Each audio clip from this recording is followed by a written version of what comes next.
Good morning. Can I welcome members to the first formal meeting of the Education and Culture Committee of 2013. Of course, committee members have been attending 3 informal visits as part of our inquiry this year already, although this is the first formal meeting since last year.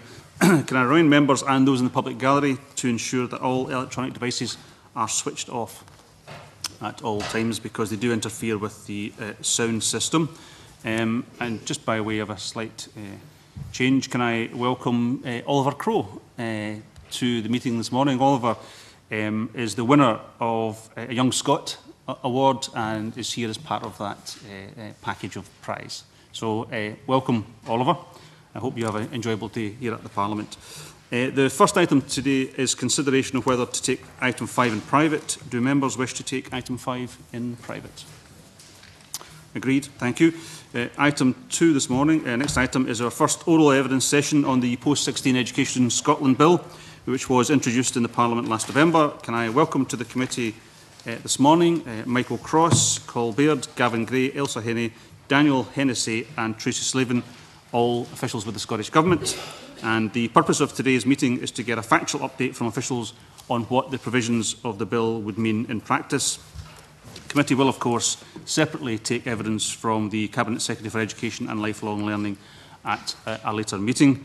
Can I invite officials to make a short opening statement? I don't know who's... Michael, is it yourself that's doing it? It is convenient, yes. Am I on? I am. Thank you very much. Well, thank you very much indeed for inviting us today to discuss the provisions in the bill with the committee. I just should make clear that my responsibilities include the college regionalisation project.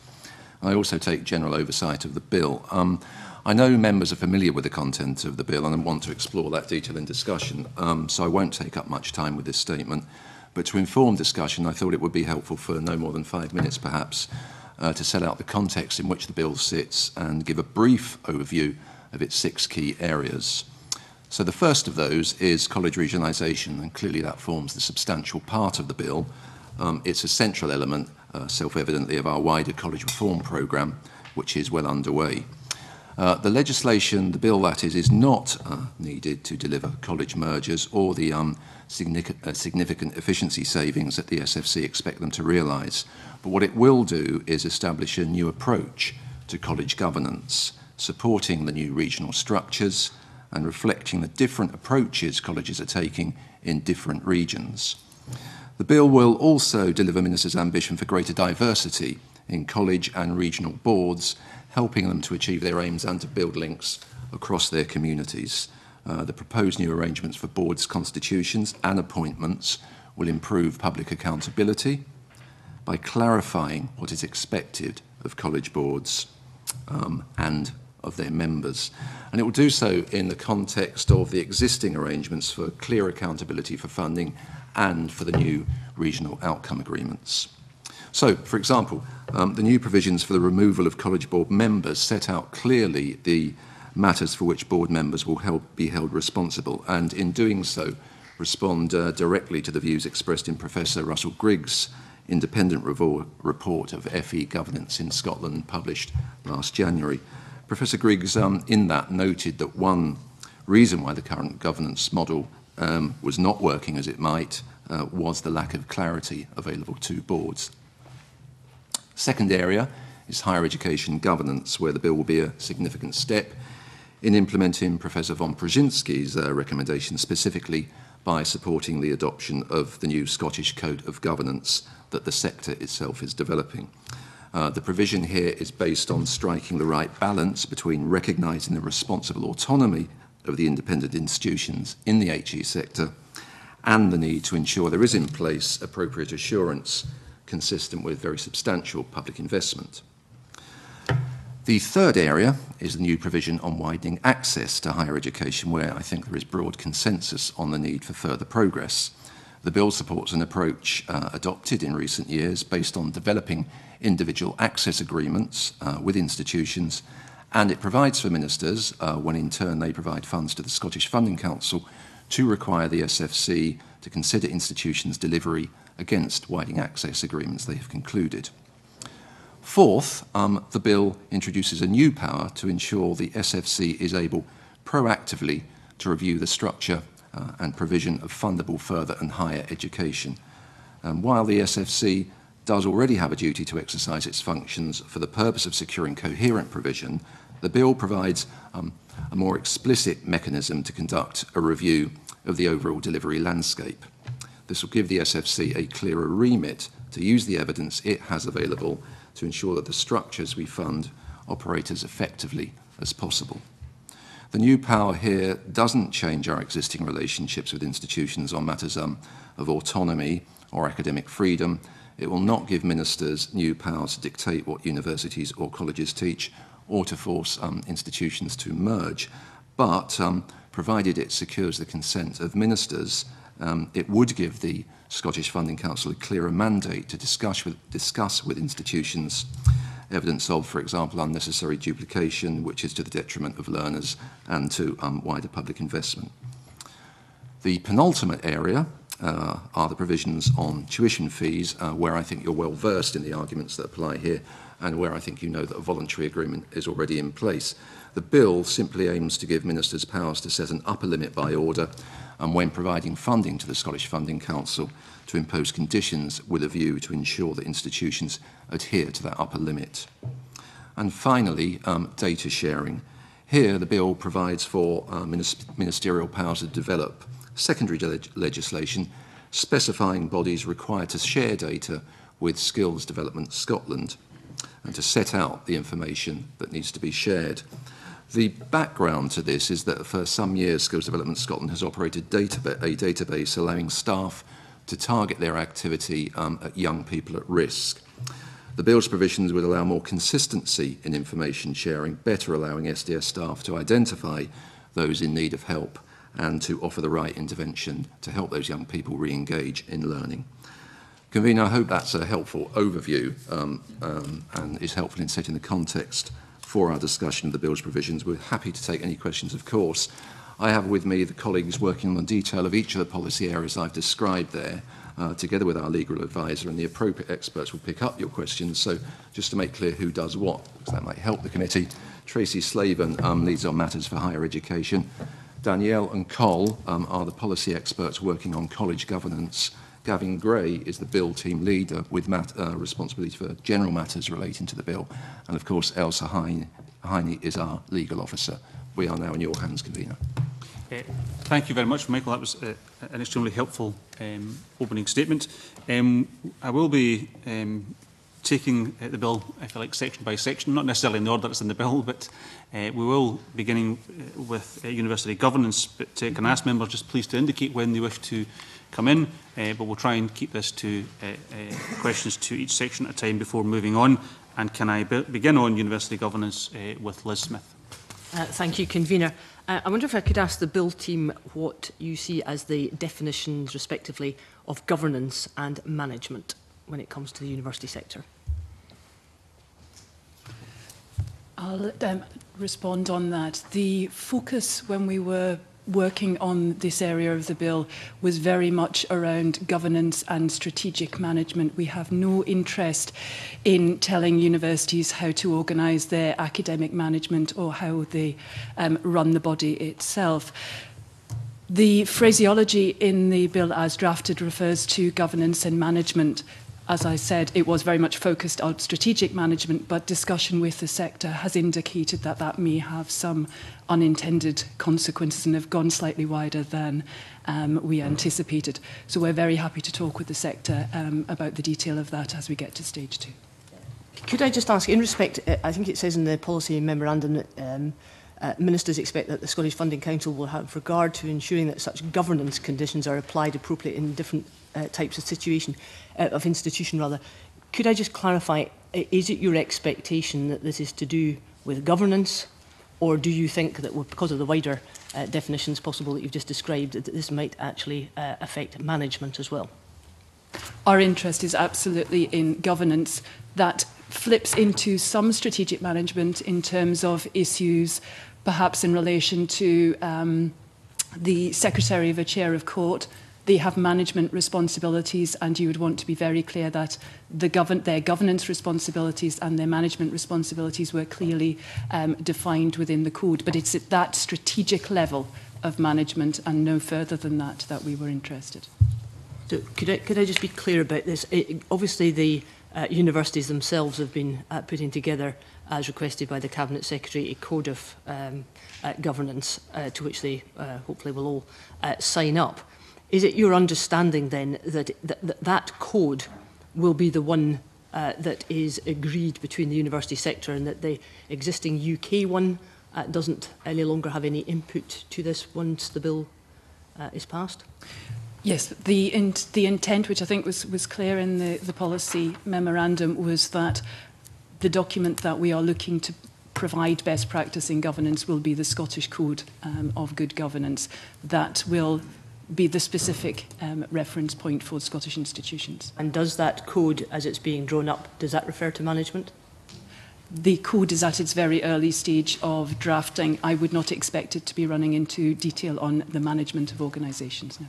Okay, thank you for that. Could you just explain, could you give us some examples? You said that if management was to be discussed, it would be at a very strategic level. Could you give us some examples of how that might take place? Okay.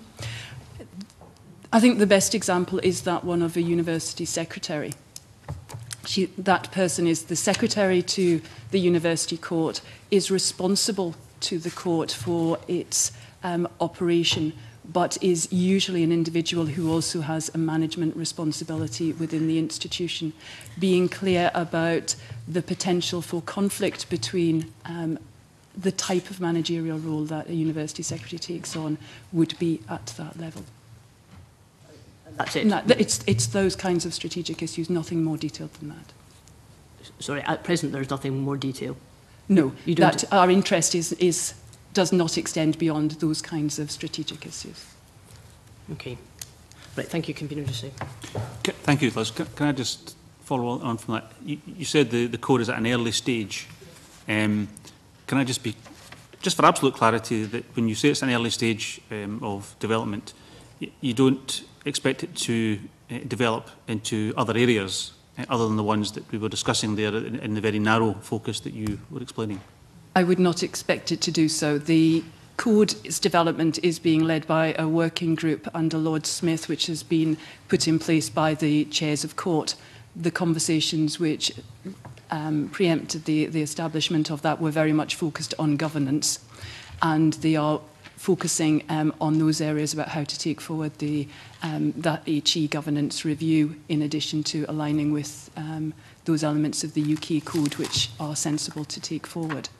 I was just going to add that in terms of timing, to clarify, we are expecting that Lord Smith will report to the Chairs Group around the end of March with his draft, so that it will be available as we move into the second phase of the bill. Sorry, I didn't catch that last bit. Are you saying a draft form of the code will be available before stage 2? Is that what you said? That is my understanding of the current timetable that Lord Smith's working to. Okay, can I, just moving on to a slightly different question on the same area. Effectively, once the code is in place and effectively we have the principles laid down in the code of good governance and management, if an institution fails to comply with that code, what are the sanctions that would be in place? Give us examples, if you could, of the kind of sanctions that would be appropriate if somebody doesn't comply with them. I think we need to be very clear that this would be part of a holistic assessment by the Funding Council as to the performance of the institution. The assessment would be in terms of future funding of that institution and being sure that it presented a good value for the public investment that was there. But it would be one of a number of elements that the Funding Council would be reviewing in making that assessment. Other elements would include compliance with consolidation limits in terms of filling of funded places. The widening access agreements fall into the same category, for instance. And just so I'm clear about, in my own mind, about what you're saying, are you saying, for example, that if a higher education institution complied with the widening access and all of the other bits, but completely failed to comply with the good governance bit, then there would be no sanctions? There could be no sanctions in that case. It would very much be dependent on the assessment that was made. If it was a complete failure to operate to any standards of good governance, then obviously action would need to be taken. If it were, for instance, a failure to comply with an element of the Code of Good Governance because the particular circumstances of that university meant there was a strong justification why a slightly different approach had been taken, then that might well provide a justification for saying that in this instance, provided there was a commitment to move forward, that no action would need to be taken in the immediate future. Well, I can understand if there's sound justification for it, Yes. why you would not take action. That's perfectly reasonable. But if an institution says, we just don't agree, we just don't wish to comply with that particular bit, and the rest of its operations are, perfectly satisfactory, are we saying that actions or sanctions would or would not be taken in those circumstances if there's a breach of the code? There may well be a decision by the Funding Council in those circumstances to impact on future funding of that institution. When you say could impact on future funding, do you mean effectively their money would be reduced? Yes. Right, so we're clear on that. Any other members wish to ask questions on university governance? Neil? Just so I've got this right, we're referring here to a code of, what is it, code of management that we can't see at the moment, and yet we're being asked to scrutinise. That is correct. The draft is currently under development. There's a process of strong and detailed consultation underway with every higher education institution and their staff and students around the country. As I indicated a little bit earlier, the draft should be ready at the end of March from Lord Smith to the chairs of court groups, so the initial documentation will be available as we go into stage 2. The timing of that development is the reason why the current drafting of the bill refers to generalities, though our intent was, I think, made very clear in the policy memorandum. I don't suppose I'm asking this question of anyone in particular, just a general question. Is that not unusual that we're being asked, supposedly to scrutinise a piece of legislation which is, in effect, incomplete?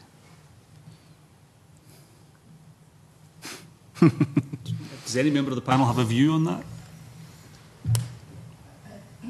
I can just say I wouldn't say that the legislation is incomplete because what the provision does is give ministers power to impose conditions in relation to governance or management which appear to constitute good practice. Now, so if the code for some reason does not appear to ministers to constitute good practice, if that code is then not developed fully, or if they decide that there is another standard to which can be used, then that can be used to set the conditions.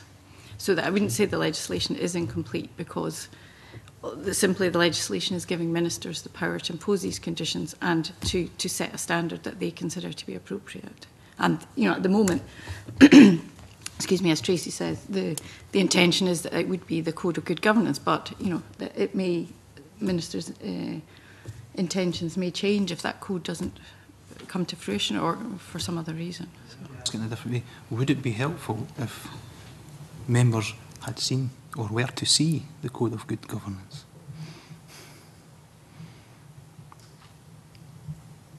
I think, as I say, at the moment that is the policy intention that the code will be used, but it's not the only standard that ministers could use in terms of what the legislation provides. So from the policy point of view, Sorry, I don't want to interrupt, but can I ask the question in a slightly different way? What's the role of the Parliament in this process in terms of in relation to the code?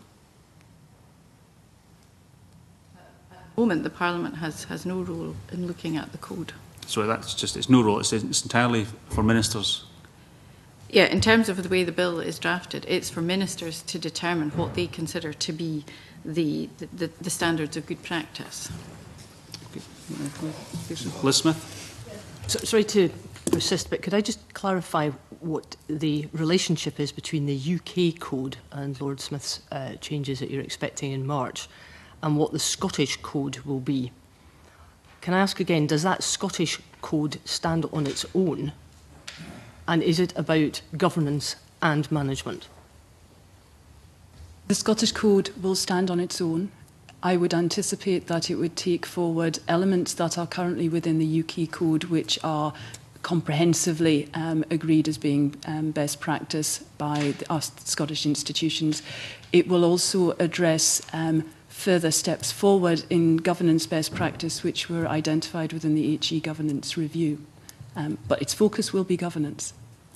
So can I ask, in terms of what it is you are waiting for to see from the UK Code, what are the specific issues that you would like guidance on before the Scottish Code is finalised? In terms of the UK Code, I'm not looking for guidance on any elements of it.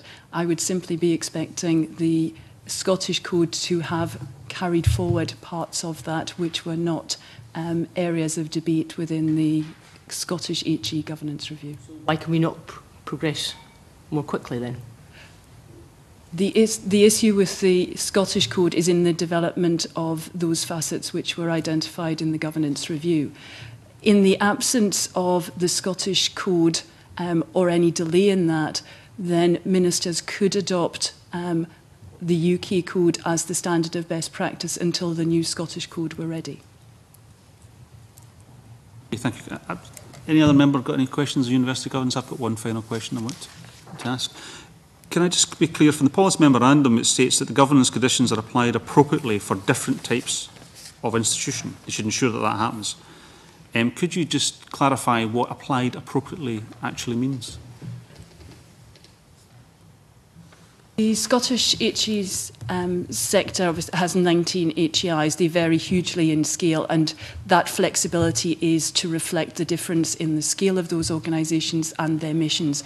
So best practice in governance in terms of the membership of a court might be slightly different and require flexibility to be built into the code for something like the Glasgow School of Art compared to Edinburgh University, simply because of the scale and nature of the bodies. But it was about making sure that that flexibility was built into the code rather than it becoming a comply and explain in lots of different areas.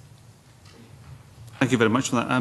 Moving on now to the widening access, section 3 of the bill, and Claire Adamson.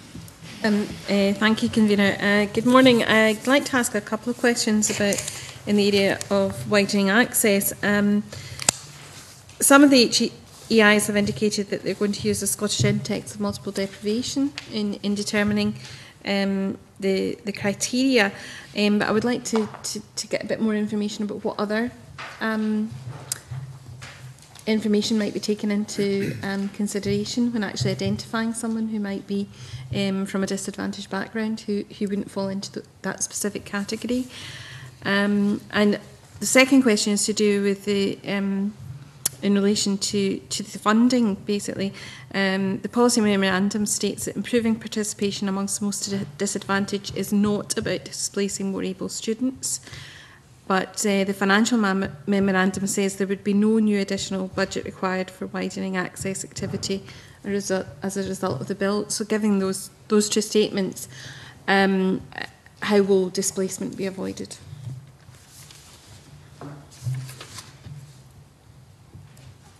Thank you. Yes, I will take forward the answers in relation to widening access. The bill, as it is identifies, talks about widening access in relation to socio-economic characteristics.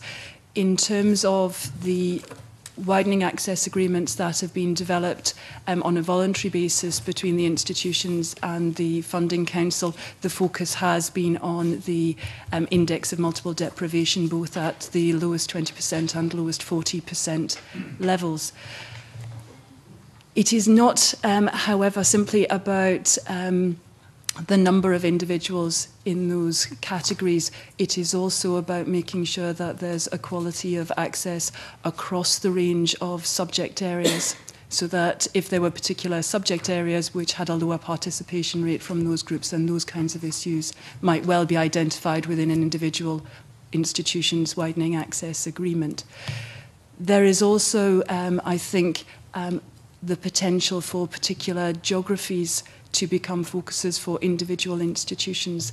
A good example of that as it stands at the moment is the provision that is being developed by both the University of Glasgow and the University of the West of Scotland on the Crichton site in Dumfries, recognising that there are both combinations of low socioeconomic participation rates and also a geographic low participation rate that's in there as well. So it's not a simple you fall into this category, hence you will get some kind of advantage from that.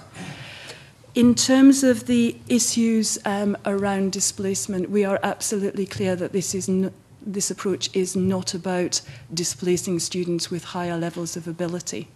This is about creating a level playing field so that students' ability can be fully recognised. And it is absolutely not about simply adjusting the entrance qualifications required by individual institutions. It is much more complex and sophisticated than that, requiring a full system approach. We recognise that schools and parents have to be supported to help raise aspiration, motivation and qualifications. But it is also for the universities to look at more sophisticated ways of assessing ability rather than just individual exam results. So the top-up scheme at the Glasgow University requires students to demonstrate that capacity and ability before they would be given an offer that was in any way deviating from the standard offer that the university provides. Judge Adam? Yes, it's just in the same kind of subject. One of my own constituency in Paisley, UWS has quite a large demographic from people from various backgrounds as well, because all 19 institutions you mentioned aren't all the same. It tends to be from the media that they just go for St Andrews, and they mention that all the time as an example. But with UWS, the situation they have is because they have that broad spectrum, it's retention that's the problem. And is there anything that we do, because it's not just getting people into higher education, it's retaining them, because the challenges are still there. So have we down anywhere with that as well? Thank you. Yes, the widening access agreement will cover that scope. So it isn't simply about a target for the number of individuals from a category going in. It is about making sure that we increasingly focus on the outcomes for those individuals. So the focus in the widening access agreement for the University of the West of Scotland may well be and probably should be around those retention levels and making sure that the individuals are best suited to the courses that they're on. In other areas, it will be about changing the number of individuals at that access level. In some other instances, it may be about focusing on articulation, making sure that the right arrangements are in place for students who choose to go through a vocational route but need to access in third year. On the same point, when you answered one of Claire's questions, it was about a more, because one of the things that the public always complain about is the very idea, again, it's media-led, is that people with less academic qualifications will be getting preference over others. So you said you would have a more accessible way of assessing. How would that kind of work? Would that be part of the actual university's agreements, or how would that work? It will absolutely be part of the individual widening access agreements. So Glasgow has top-up. Edinburgh University is moving to develop bursaries to try and encourage students from wider areas and lower income households to consider Edinburgh as an option. Summer schools are being established by a number of the institutions to take those students who haven't perhaps had experience of higher education to make the institutions themselves appear to be accessible, but also to help support them in demonstrating their capability and capacity. But it will be very much part of an individual institution plan that will address their individual access issues rather than it being a one-size-fits-all solution. Just a very simple question. Could you direct us to the parts of the bill on a legislative basis that you feel can provide additional benefits in this area that are not already being undertaken by the universities without legislation? The statutory basis for widening access agreements will take us a significant step further. The progress on widening access has been relatively slow. We've only had something like a 1% improvement over the past 9 years. the discussion about providing widening access as statutory basis has made substantial progress in the last 12 months as we've been discussing it with the sector. But I think that just underlines the need to provide that statutory basis for the widening access agreements to get the step change that we're looking for. Okay. Neil Bibby. I just wanted to follow up Claire Addison's question.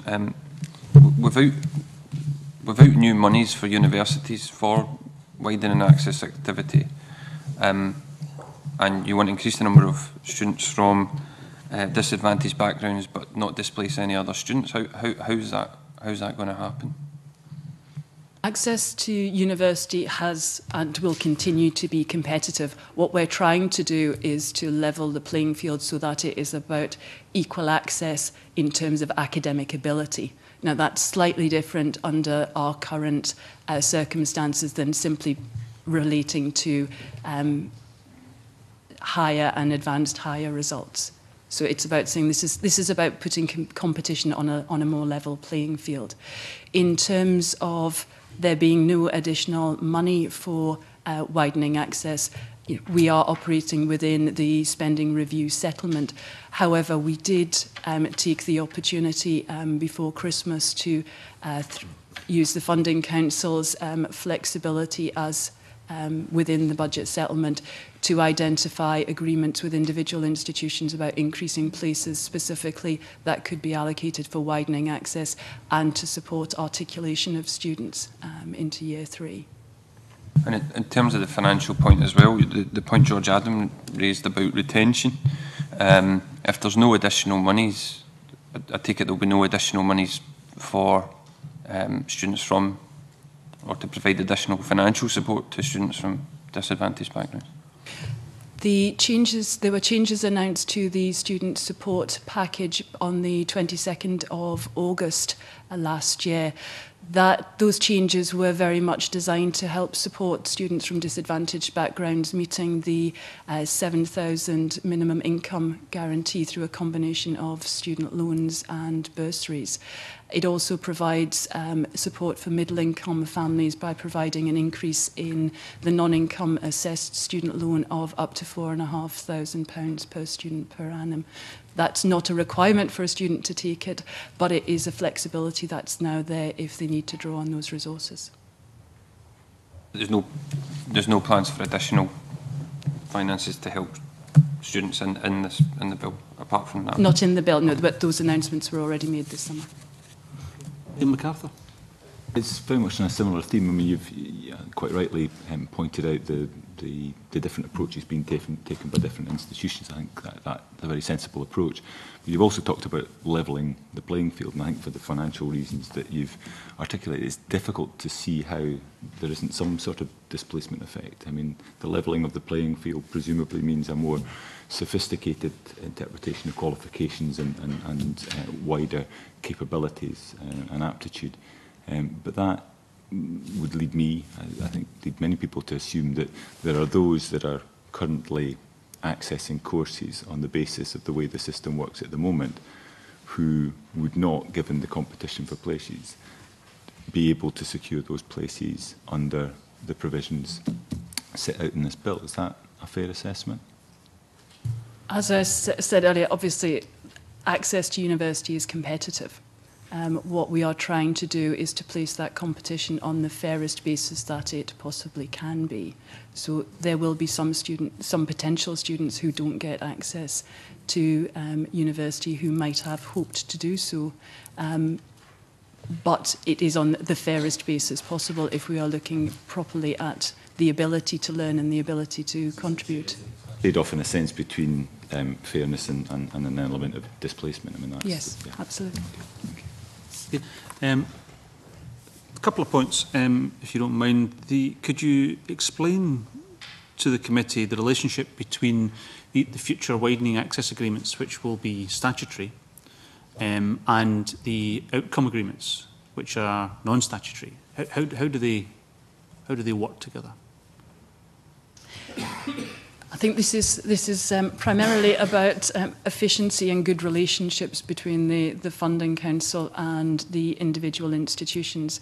The outcome agreements will focus on a number of strategic issues which are likely to change and develop over time. The current focus is on knowledge exchange and some issues around coherence. The widening access agreement will sit within that and will have statutory basis. It will be a separate section of the outcome agreement. It is there because it will operate in parallel with the development of the outcome agreement, simply because it would not be sensible for the Funding Council to have multiple conversations separately around the different issues. But the statutory footing for widening access reflects the importance of making progress on this issue and the longevity with which it will need to be an issue that's addressed by the sector. Widening access agreements will be effectively a subset of outcome agreements. No, they will be, the widening access agreement will be a widening access agreement. The conversation will sit within outcome agreements and they will be published together. But I think describing it as a subset suggests a prioritisation, which is certainly not implied by the policy. Okay, thank you. Just moving on to a slightly different issue, although it's the same as I was asking earlier on about consequences. If a higher education institution does not comply with the widening access agreement or in some way fails to reach the target, I'm wondering what the consequences are. It says in section 3(2) of the bill as it currently stands, although it says that Scottish ministers may in particular impose a condition, it goes on to say that institution under section 12(1) must require the institution to comply with a widening access agreement of such description as the Scottish ministers may specify. So if ministers do it, then they must therefore comply with that. Given that statutory underpinning of the widening access agreements, what are the consequences of an institution failing to meet them? The consequences would be in terms of their future funding from the Scottish Funding Council. I would not expect to see significant failures against the widening access agreement because while ministers will specify their existence and the general form that they would take, the agreement and the development of that agreement will be between the institution and the Funding Council. So the institution should very clearly be expressing its intent, both in terms of the targets that it would intend to reach, but also the actions and behaviours that it would be demonstrating in addressing those. So there will be, there should be clarity about the nature of how the widening access target should be reached, as well as what the targets are. Liam, did you have a question on this? Just following up on that, I mean, is there not a risk that the system of penalties will actually make it more difficult for individual institutions to achieve the targets or whatever within the widening access agreement? I mean, I think we'd all assume that achieving those sorts of objectives is likely to take up more rather than less resource, and that the risk is we end up in a kind of downward spiral where institutions are being punished for not meeting those targets, but have fewer resources to then meet those targets in future. We are operating on the basis that we would not want to see penalties imposed, and that there is both a carrot and a stick in this process, if you like. I described a little bit earlier some of the announcements in terms of additional places that are being provided within the current financial settlement. Some of those are around widening access and the additional headroom that might create for individual institutions who've expressed difficulty in taking things forward. So we are trying to be very balanced in the approach going forward. But it is very much one in which we want to see progress and where we think the institutions are committed and that the statutory basis provides a strong basis for that going forward. It'd be difficult, having put it on a statutory basis, to then ignore examples of Absolutely. targets aren't being met, and therefore we're locked into a process whereby you could see institutions who are struggling to make those targets, as I say, ending up in a downward spiral, but they've got fewer resources to meet the requirements upon them. I think it's a case of being very clear that we're not designing a system which is intended to make institutions fail. They will be very directly involved. In fact, they will be leading the process in terms of setting their targets. There are the additional places that are being provided to help support them in doing that, which they've been able to bid for.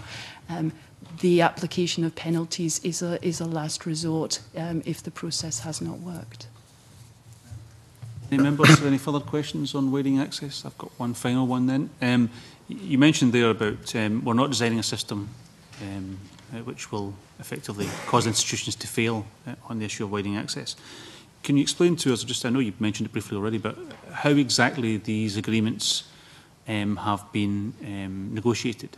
I presume that higher education institutions themselves have been contributing to this process or will contribute to this process. Could you therefore lay out what that process will be? Absolutely. The process of developing the widening access agreements and the outcome agreements that they sit alongside is one where there is a lead within the Scottish Funding Council who has responsibility now for the relationship with that institution to make sure that they understand the context and the broader strategic objectives of the institution. There will be a team at the individual institution which has responsibility for the outcome agreement and the widening access agreement and will draft the agreement. The writing of what is agreed is undertaken by the institutions and is signed off by the university court. So it is very much a process which is designed to support the universities in moving towards better and improving widening access. Thank you very much. Moving on now to the issue of college regionalisation within the bill, and the first question comes from Colin Beattie. Thank you, Convener. I really wanted a bit of clarification here. The regional strategic bodies, as I understand it, are going to be taking charge, if you like, of the funding from SFC for the colleges that they're responsible for. How is that going to work? Are the colleges going to make bids to the regional strategic body for funding? And if so, does the regional strategic body receive support from SFC? How is that going to work? The hierarchy of funding will be at the outset as it is at the moment. So the Scottish Government will apportion funding to the Scottish Funding Council and give policy direction in relation to that. The Funding Council will then distribute that funding to the regional strategic body. The regional strategic body has a planning function, and the colleges assigned to that regional strategic body have to have regard to that plan. So the distribution of funding will come through the discharge of that planning function. So there won't be a bidding process. So the way it's going to work is the colleges will make their bid for funding through the regional strategic body, who get funded and then disburse that money? There is no bidding process. In establishing what their plan is for the region. The regional strategic body will have to take account of how the funding has to be apportioned across the colleges in that region. So that will be a discussion between the regional strategic body and the individual colleges, and together they put their heads together, come up with hopefully what they need and what they'll get, and they apply then to SFC? There is no bidding process between the regional strategic body and the Scottish Funding Council. The Scottish Funding Council will apportion funding to the regional strategic body based on its overall financial settlement and policy direction from the Scottish Government. So SFC fund the regional strategic body on the basis of what they perceive as the need of the colleges, and then the colleges, together with the regional strategic body, decide how to cut that cake? Tell me if I'm way off on a wrong track here. What we're simply saying here is that, as Danielle suggests, the Scottish Funding Council, in line with its settlement for the college sector, makes available funding across the country. In those areas where there is a regional strategic body, it makes its funding available to that body. The regional strategic body will have agreed a delivery plan, essentially, that reflects the outcome agreement with its constituent, if I can put it in that way, colleges, and those colleges take their funding from the regional strategic body. Just ask another question.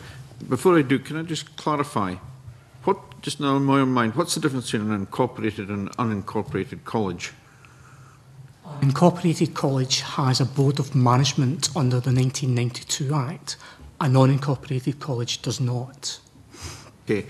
Now, my understanding is that the regional strategic bodies will have a role in making certain appointments to the boards. What appointments to the boards will they have responsibility for? It is only regional boards that will have these appointment powers, and they will appoint the boards of the colleges that are assigned to them. Sorry, can I just add that the regional strategic bodies would be able to make appointments to the boards of incorporated colleges. The appointments that they would make would effectively be the chair and all the ordinary members of a college board, i.e. the members that are not the staff member or the student member. Not the staff member or the student member? Yes, that's correct. But everybody else they would actually appoint? Yes. Is there a process being put in place for that?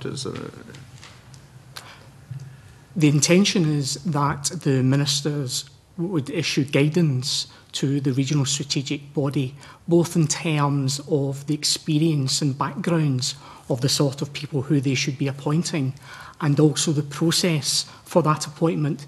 Professor Griggs' review recommended that public appointments be open and transparent, and certainly the intention is that their guidance would outline that such a process should be adopted, so it would be a competitive process in general. If you like, advertised, it wouldn't just be an arbitrary appointment. That's correct. Okay. Thank you. Liam MacArthur. Thank you very much. Just following up a couple of those points and then a couple of separate ones over and above that. In terms of the funding, I think, Michael, in your opening remarks, you referred to the role that the SFC would have in terms of removing unnecessary duplication, presumably across a region. I'm struggling, I think, to understand if you've got a regional strategic body that's taking a view as to what the provision is in that region, then presumably it will have already gone through the process of what is necessary and less necessary provision, and therefore presumably the Funding Council has less of a role in terms of that kind of decision than perhaps it is taken up until this point. Is that? Yeah, you're absolutely right. I think what I was trying to make clear in those opening remarks was how the Funding Council might take a role in its the proposed duty on the strategic review of provision, as opposed to the exercise of dispersing funding to regions as part of, the annual allocation of funding. In terms of University of Highlands Islands, I'm looking through the papers you provided. Yeah. Are you moving on here? Because there are a couple of members want in on the previous. On that point, that's fine. Yeah. So can I come back to you then, if you don't mind? Yeah. Liz Smith and then Neil Finlay. Could I just ask Ms Hennessy, in terms of the fact there's no bidding process, understand that, could you be very specific about the criteria that will be used to accord the funding to the colleges within the regional setup? There is certainly nothing proposed in the bill to specify any such criteria, so that would be a kind of policy and operational matter that would be established as this came into force, but there's nothing proposed in the bill in relation to criteria. So could I ask then, how does that affect the accountability when it comes to the regional board? In what respect? Well, obviously, if they're accountable for public money, and however the decision is made to spend it within the different colleges within that region, could you tell us a little bit about how that accountability would be measured? The accountability hierarchy is as it is now, as I think I said in my earlier remarks. So the funding flows from government to the Funding Council. to either a regional college if it is a single college region, or to a regional strategic body if it is a region with multiple colleges, and then in those regions on to the colleges assigned to that. So the accountability flows up and down in that way, and indeed through the Funding Council back to Parliament. There is no legislative accountability of the individual colleges within that region, is that correct? It's within that hierarchy as I've described. So they don't have any public accountability within the context of the bill? The public accountability comes, I would suggest, through the board's accountability.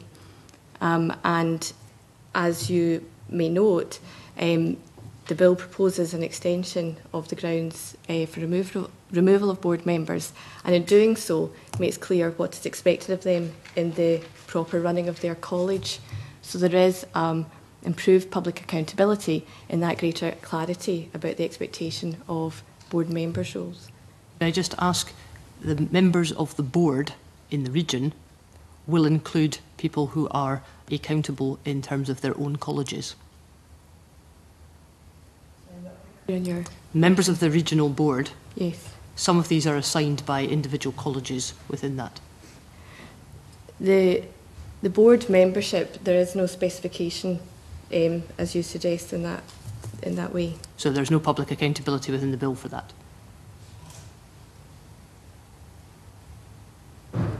Not in the terms you suggest. No, the bill does not provide for, again, forgive me for using this term, constituent colleges to assign members of their boards or others to the regional board. Bill Finlay? Just to go back to the point on the staff and student appointments, would they be, so they go through the public appointment system to be endorsed by the Minister? The staff and student members know there would be no need for ministerial endorsement. The student member, say in a regional college, would be entirely a matter for the student association, and just as the provisions just now, the staff members are elected by staff in the college. That doesn't change. That's to the regional board?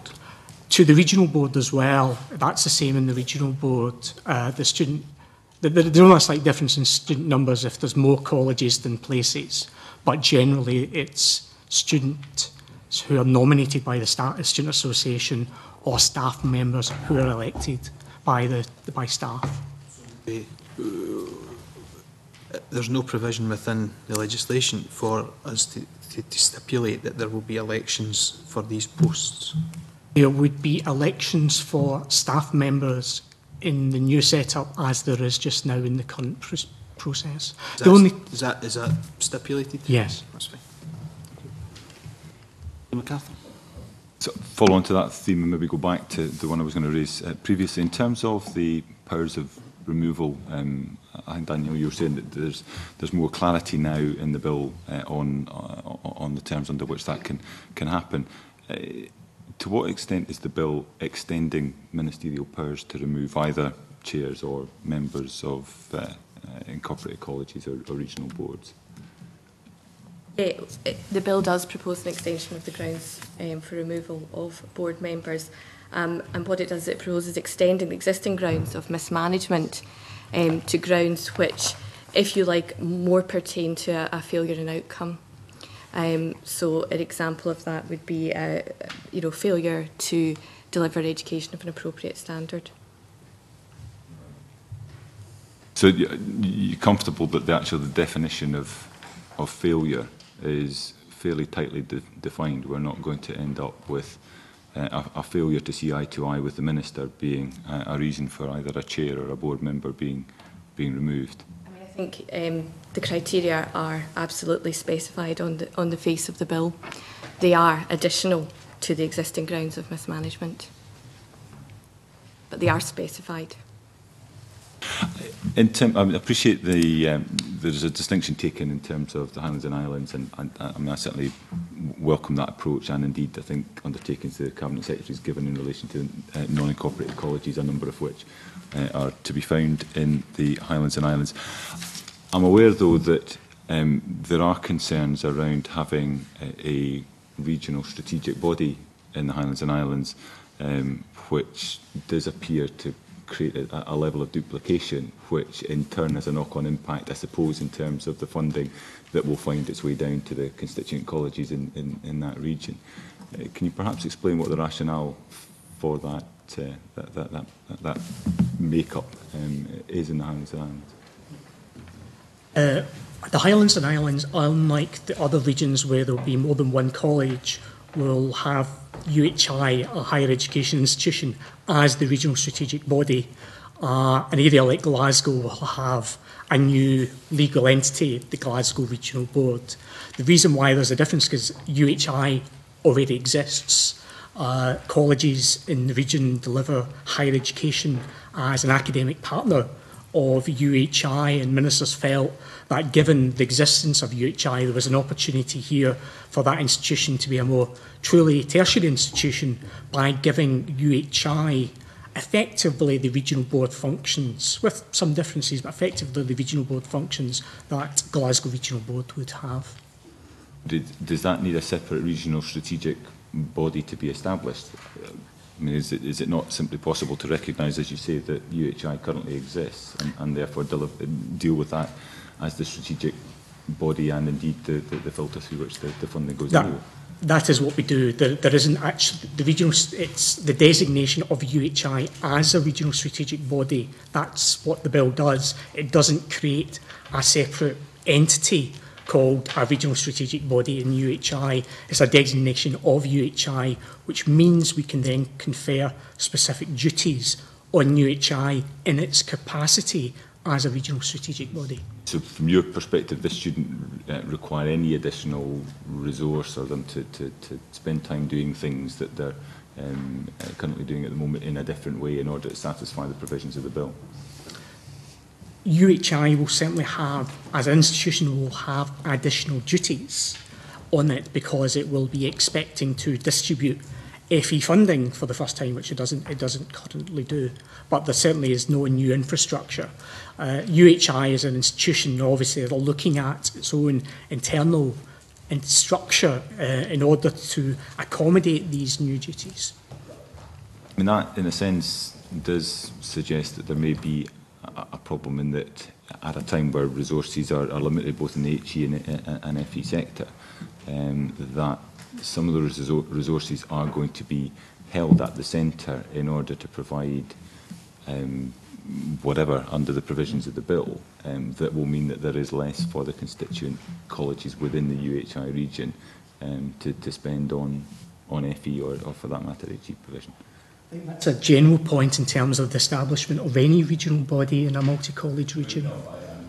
With respect, I think we would all, whatever our positions on college regionalisation, would accept that there are savings to be made through that process. I think the glaring exception to that would appear to be UHI, where you've got a structure in place, and the risk is that far from creating savings that can be reinvested in course provision, whatever it may be, actually there's a risk that the resources that are available are going to be deployed to whatever extent more in that performing that central function than is the case at the moment, and therefore less in whether it's Orkney College or North Highland College or wherever it is than is the case at present. Is that?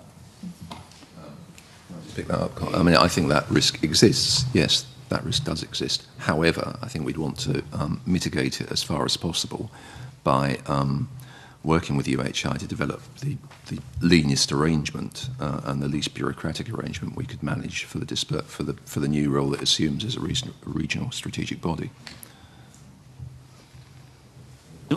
Neil Bibby. You mentioned earlier about removing duplication of courses. Will regional boards be expected to rationalise courses?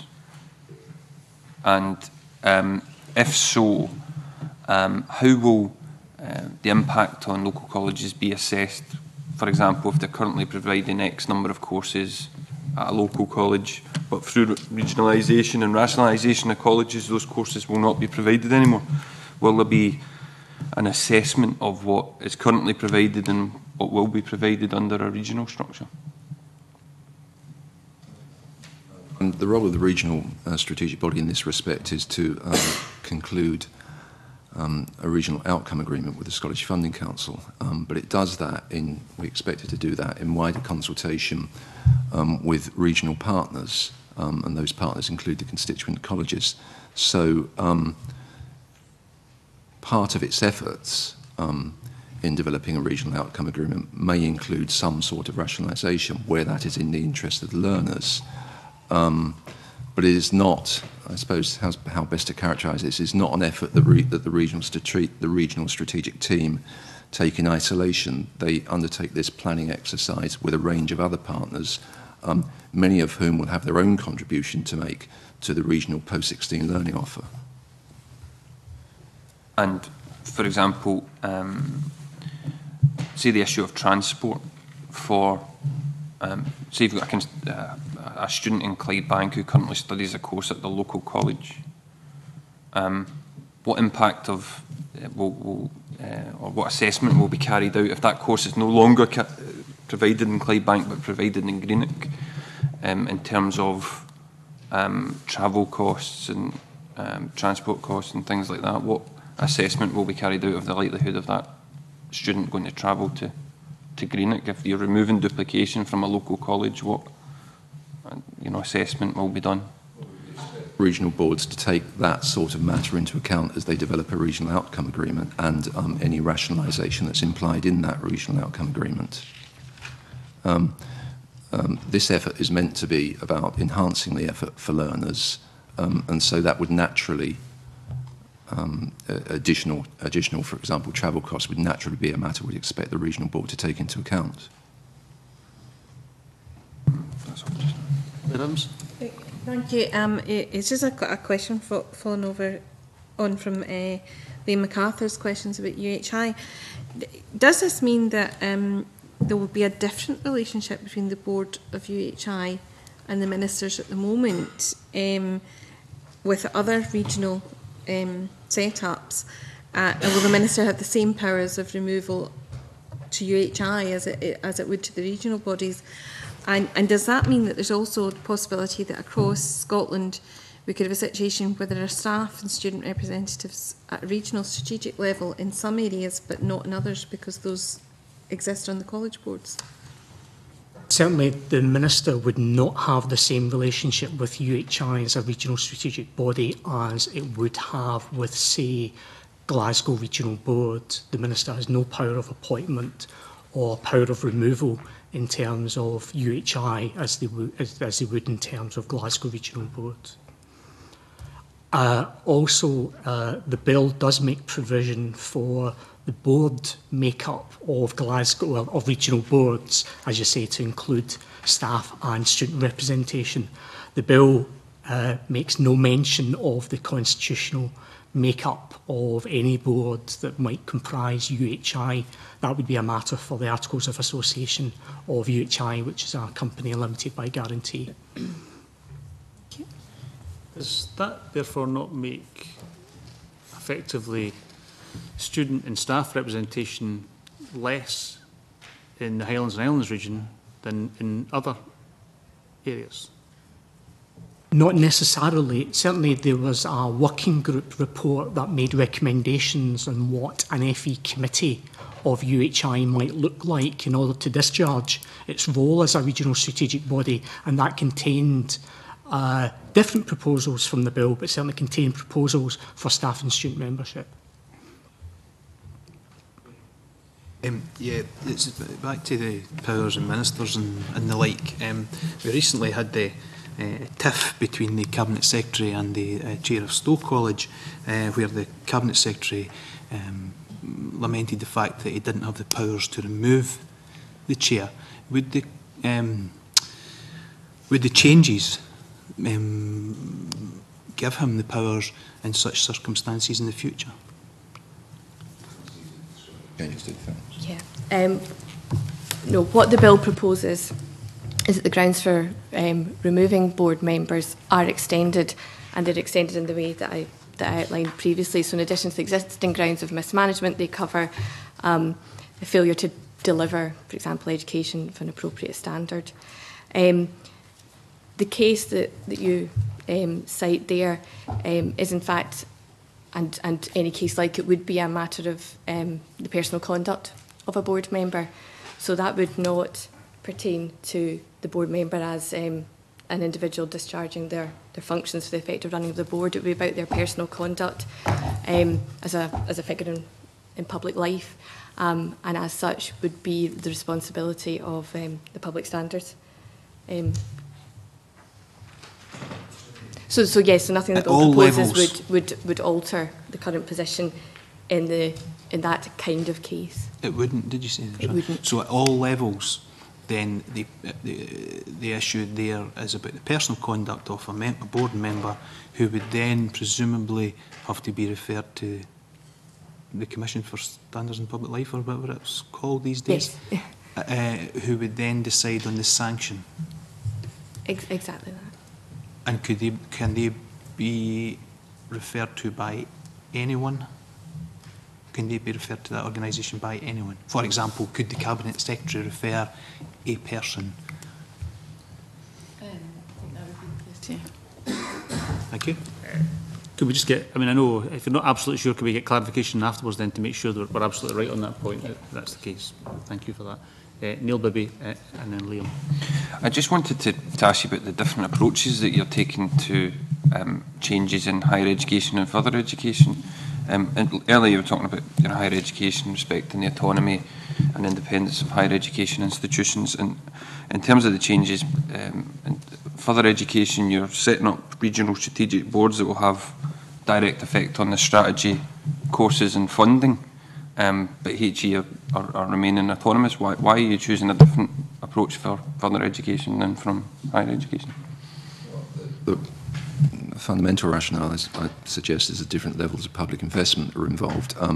The government has a very deep stake in the outcomes it expects from the further education sector, since it typically, I think, contributes in the order of 75% of colleges' income. So what we're trying to secure through the regionalisation programme is a more coherent approach to securing outcomes across Scotland for that significant level of public investment. The position is different for universities. Do you want to say something about that? It's clear.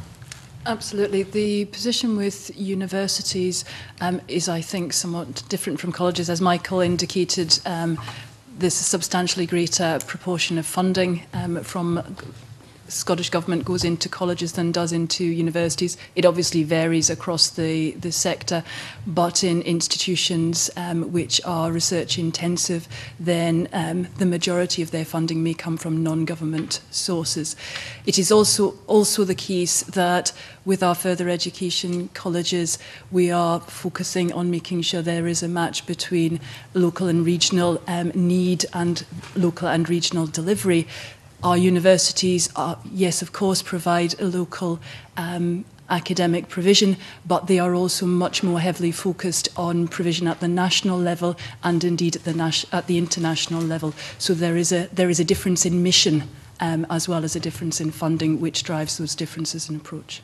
I mean, obviously, there may be a case for reform, a case for change in further education, higher education on a regular basis. Why have you chosen to make the changes to further education through legislation, but changes in higher education you're doing through agreement? Why can't you make the changes you want to see in further education through agreement, talking to further education institutions like you're doing in higher education institutions? Why that difference of approach? I think it simply reflects the different changes that we're giving effect to, which we're giving effect in further education, is essentially, changing the map of how further education is delivered in Scotland. That requires a different approach to that we're taking with universities. And so, for example, we're introducing a series of changes to governance of the sort that Danielle has been describing. The introduction of regional strategic boards is a case in point. And I think I would add to that, say that the substantial part of the provisions around regionalisation in the bill pertain to the creation of regional strategic bodies as they are new entities. So in terms of the mismanagement issues, there a distinction taken between the way in which this will be just the responsibilities of the chair and individual board members? I mean, are we envisaging situations where there has been a failure and therefore the whole board is accountable and therefore the whole board needs to be removed, or will the assumption be that the chair in effect takes ultimate responsibility for the performance of the board and therefore would go and in a sense save the heads of his or her colleagues on the rest of the board? Certainly the provisions are very much built around the existing provisions in the 92 Act, and certainly there is an existing distinction in the 92 Act which enables ministers to remove a member or any member of the board. And I think the judgment would be, if there's a particular failing, could that failing be attributed to a single member or to perhaps a subgroup of members? For example, it may be that the failing could be attributed to the actions of a specific committee, and it may well be the members of that committee, but certainly that flexibility to identify one or any or all of the board members is a feature of the existing statute. Members, any other questions in this area before we move on? I've got one final question. Can I just clarify, if mergers are clearly separate from what's happening in this bill, it's a different issue, although they're happening roughly at the same time. If you set up a regional strategic body which covers an area with multiple colleges currently, and those colleges merge at a future date, what happens to that body then? One up, we would abolish, say in Glasgow, all the 3 colleges were to merge into one college. There's provisions in the bill that would enable us to abolish Glasgow Regional Board and to transfer the assets of that board to what would be then the Glasgow College. Okay, thank you. We're going to move on now to the review of fundable further and higher education, section 14 of the bill. I am Liam MacArthur. Thanks, Convener. Yeah, this section of the bill talks about Scottish Funding Council ensuring provision of education in a coherent manner. Are you able to perhaps illustrate what is meant by a coherent manner, how it's arrived at? Yeah, so I suggest it's arrived at by taking account of the matters set out section paragraph 2 of section 14. So those are matters such as the number of post-16 education bodies, the number of regional strategic bodies, the types of programmes of learning, the efficiency and effectiveness of the arrangements of funding, whether coherent further education or fundable higher education can be improved through increasing collaboration. There's not a risk, in your view, that in driving towards coherence, that some of the issues I think Neil Bibby was picking up earlier on about the demand for provision in a particular area that may duplicate what is provided elsewhere in that region, in that area, could result in a number of, I suppose, college applicants not pursuing courses simply because of distance from college. You think that issue is there are safeguards within this bill to pick up that provision? No, I think you know, the issue of duplication is one that's centre stage, but that's about, I think, unnecessary duplication where the provision in question can be delivered more effectively in the interests of the learner. In one location perhaps than in 2. Also talks about Scottish ministers, I think, setting preconditions to the SFE in its conducting of the review. Again, are you able to shed light on what those preconditions are likely to be? Well, again, I think they would draw on the matters outlined at subparagraph 2, but that would necessarily be addressed, I think, on a case-by-case basis. The provision is framed in such a way as for the Funding Council to put a proposal for a review to Scottish ministers who then consider that, and the review couldn't happen without the consent of Scottish ministers, and it's at that point, I think, that ministers could take stock of what the Funding Council proposes and suggest an additional condition that would apply to their work. Thank you. I want to move on quickly, given the time, on to data sharing briefly in section 15 of the bill. Joan McAlpine had a question in that area. Thanks very much. Yes, the bill gives ministers the power to make secondary legislation to force relevant bodies to share information with Skills Development Scotland about 16 to 24-year-olds who are going through the system. Could you perhaps explain what the gaps are at present and why this particular measure is necessary? The discussion, there's a framework's been set all around. I think, as you know, SDS are already operating this system of data sharing and getting information.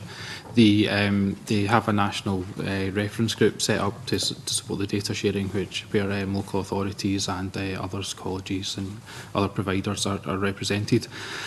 I think the need is really to, rather than trying to get specific organisations to give data who aren't already, it's about maintaining a consistency of the data that's been provided, so that these organisations are all giving the same information in the same way. And it was felt that the legislation or a legislative structure would help in ensuring that consistency, and ultimately about ensuring that consistency when these organisations are dealing with learners as well, so that regardless of where you are as a learner, that you'll be picked up by SDS in the same way. So does it mean that perhaps some colleges maybe don't have the information, or they don't have the consistency of information on young people that they're teaching that would be desirable? I think I'm not sure that it's been undesirable, but I think because there's a lack of a clear framework there, some of the information that's been given back to SDS has been patchy, and it varies. So I think just having that clarity and having that set out in legislation would just really ensure that consistency in future. And do we know at this stage, when we hear a lot about compliance issues and compatibility, do we know at this stage whether these different bodies have compatible IT systems in order to share this information? Personally, I don't know that. That would have to be, I think, the operational leads at SDS would be more aware of exactly what the IT issues are.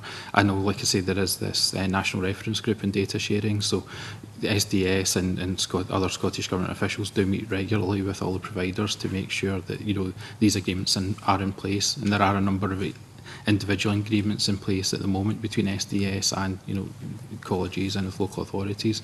So a lot of work has been done, and I think some of the costs highlighted in the financial memorandum are just about making those final tweaks to that. So I think that framework is largely there.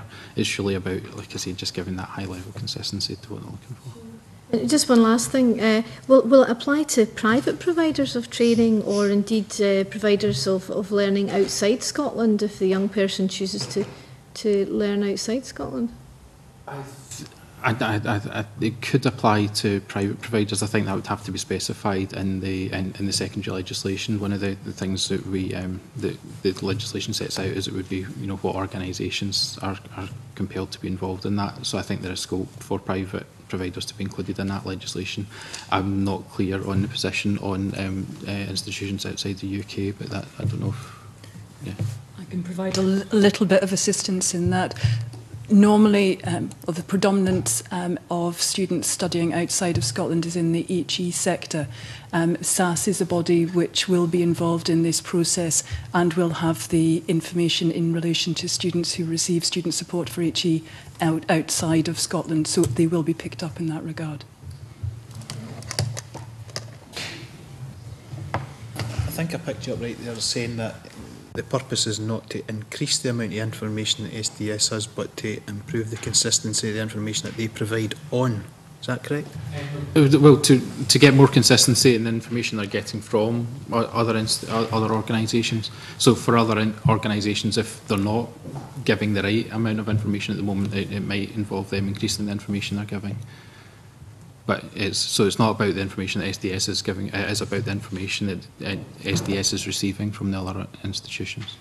Yeah, I'm assuming that some organisations work with paper files, some would work with electronic files, who knows. So how would that work in terms of, an example we got when SDS were here was that if they give a session on a specific thing to a school year, an assembly or a class, then in the record that young people have, there's a tick saying that as an intervention by SDS. It may be nothing more than a tick in their school profile, or, you know, so would they then go back to each individual SDS record and say tick, tick, tick, tick, tick, or how else would that work? To be honest, I mean, I personally, I wouldn't feel comfortable about talking. About the operational issues about SDS and how they do that. I mean, I think SDS are coming to give evidence, so it might be better to speak to them rather than me sort of second guessing how they might or might not operate that. Okay, can I thank you very much for attending this morning. It's been extremely helpful. There are a number of areas clearly where we had further questions, and other areas we haven't touched in the bill, so if you don't mind, we will write to you to follow up some of the questions, and hopefully we can get a response reasonably quickly in order to cover some issues we haven't managed to reach this morning. Okay, thank you. Can I suspend briefly?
Our third item this morning concerns our inquiry into decision-making on whether to take children into care. The committee has just completed its last fact-finding visit in connection with the inquiry. That was yesterday in Perth. And now throughout these visits, and I have to say the written evidence that we have received thus far, we have heard a number of concerns expressed about the children's hearing system. The purpose of today's session is to put those concerns to representatives of the hearing system and to allow them to respond. Can I welcome to the committee this morning Bernadette Monaghan, National Convener and Chief Executive of Children's Hearing Scotland, Hugh McNaughton, Deputy Chair, Children's Panel Chairman's Group, Barbara Reid, Children's Hearings Training Officer, and Malcolm Schaefer, Head of Policy, Scottish Children's Reporters Administration. Good morning to you all. As you heard me say there, we've had concerns expressed to us by a number of organisations and individuals, both in the written evidence and in the visits that we have made. So I want to try and run through those concerns with you this morning, if that's all right.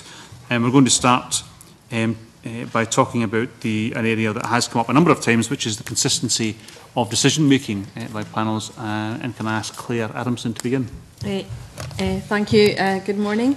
On the course of the visits we've undertaken, concerns have been raised about the consistency of decision-making across Scotland, and obviously budgetary pressures and capacity playing a role in that, and also obviously the demographic of the areas concerned. And it was just really to get your views on this area and whether you think there is area for improvement or an opportunity to actually look at the consistency across the country. And specifically, I think the NSPCC raised specific concern about different thresholds being applied by panel members and professionals in respect to cumulative neglect and emotional abuse. And maybe if you could speak about that specifically as well. Who would like to begin?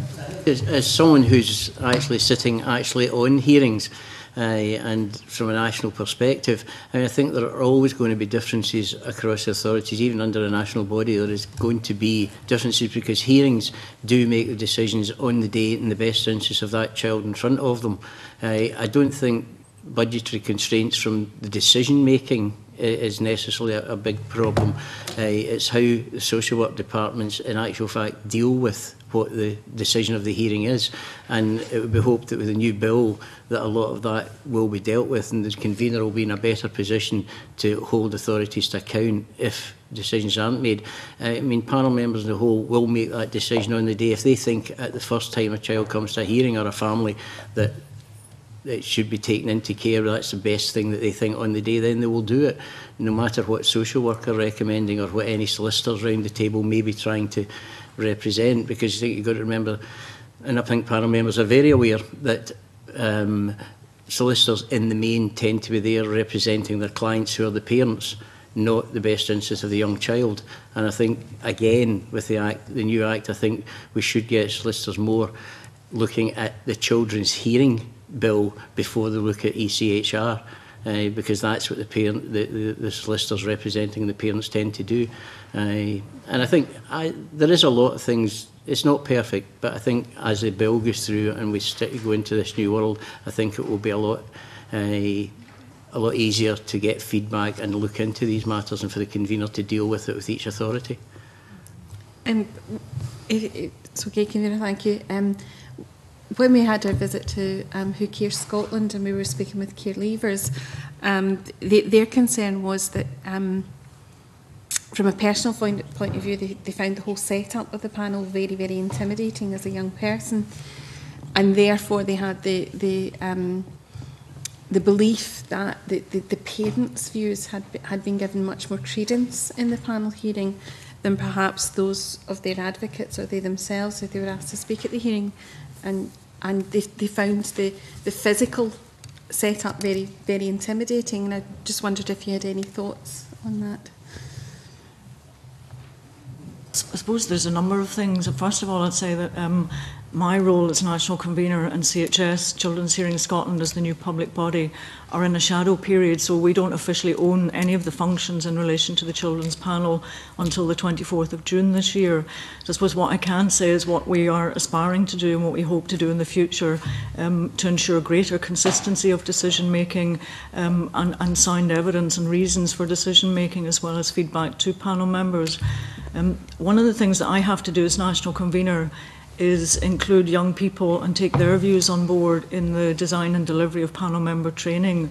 There have been a lot of research reports that have been done, and indeed one of the Modern Apprentices who's been working with SCRA has pulled together all the findings of those research reports in relation to young people's experiences of being at the hearing. So there's a lot of valuable information around young people's views about their experiences.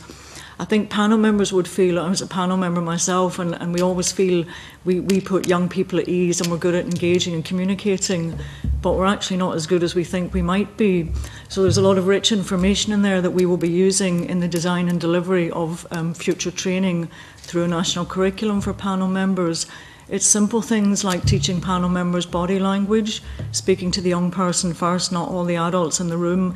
It's common sense things that actually, I suppose, when you're faced with a room full of professionals and increasingly more and more lawyers in hearings, we're going to need panel members to be very, very strong in chairing and managing that hearing and really ensuring that the young person's voice is heard. But they will have a duty to check that that young person is aware of advocacy, support and services that are around. So, I mean, Malcolm can maybe say more about the general work that's going on to make sure that the child's voice is at the centre. But certainly in terms of the national standards that we've developed for the new National Children's Panel, that is the standard #1, is that children, young people are at the centre of everything. So there is an opportunity in terms of future training to really take on board what we know from research, and we've already been doing some work with Who Cares to look at how we can actually involve young people, not just in training, but in the life of Children's Hearing Scotland at various different levels and in a very meaningful way.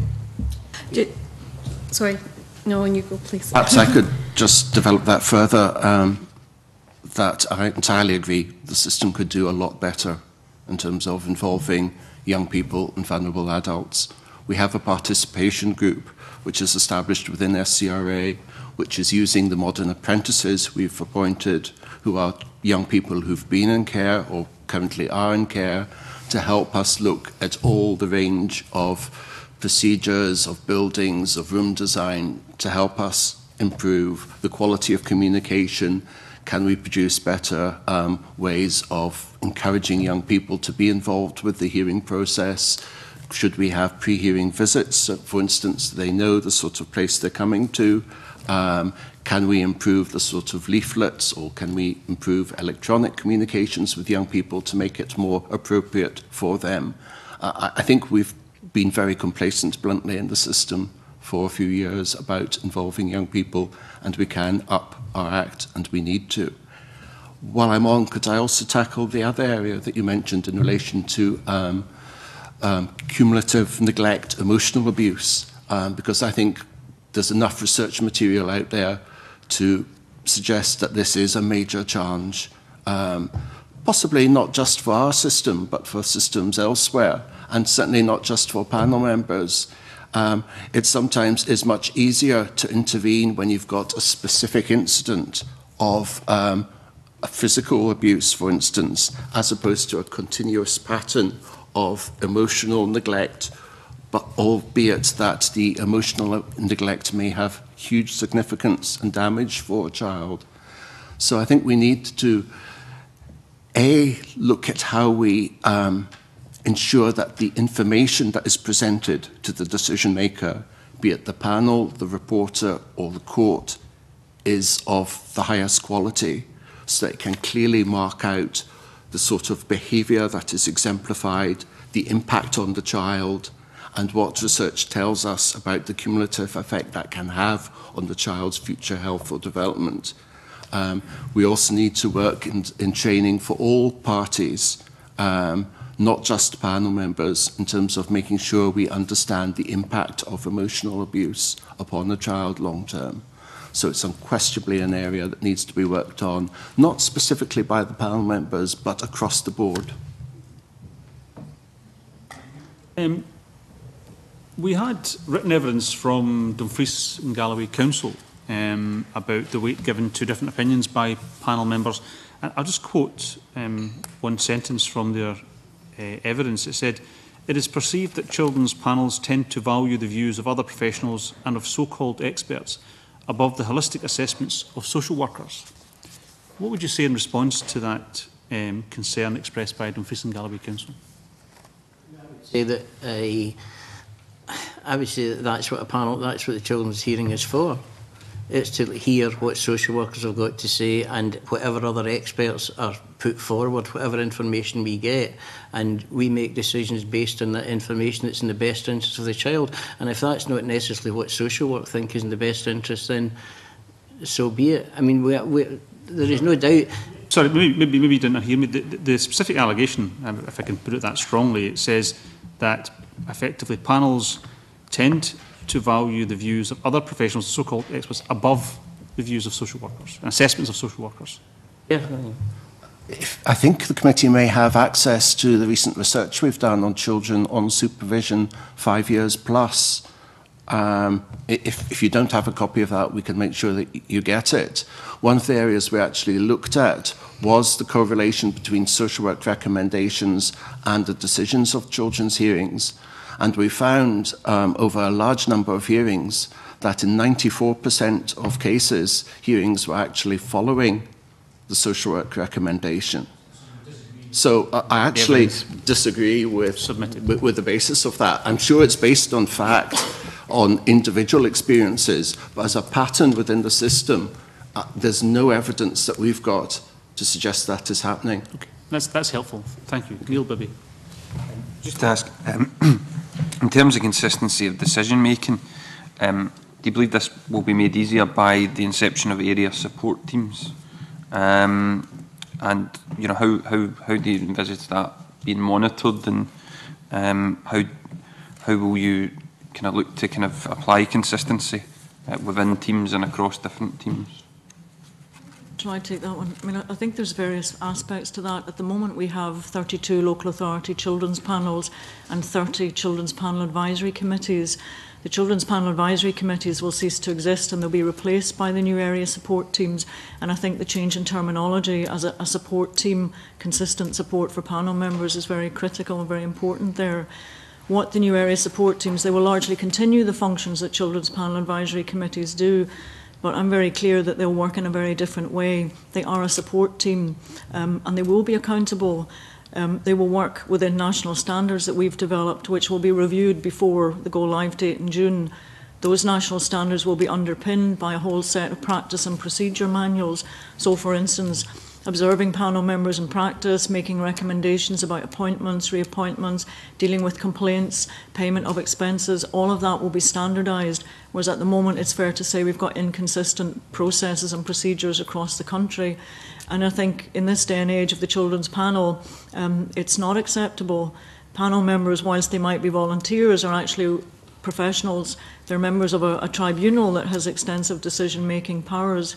So the management, if you like, of what's happening in hearings locally will be through the area support teams.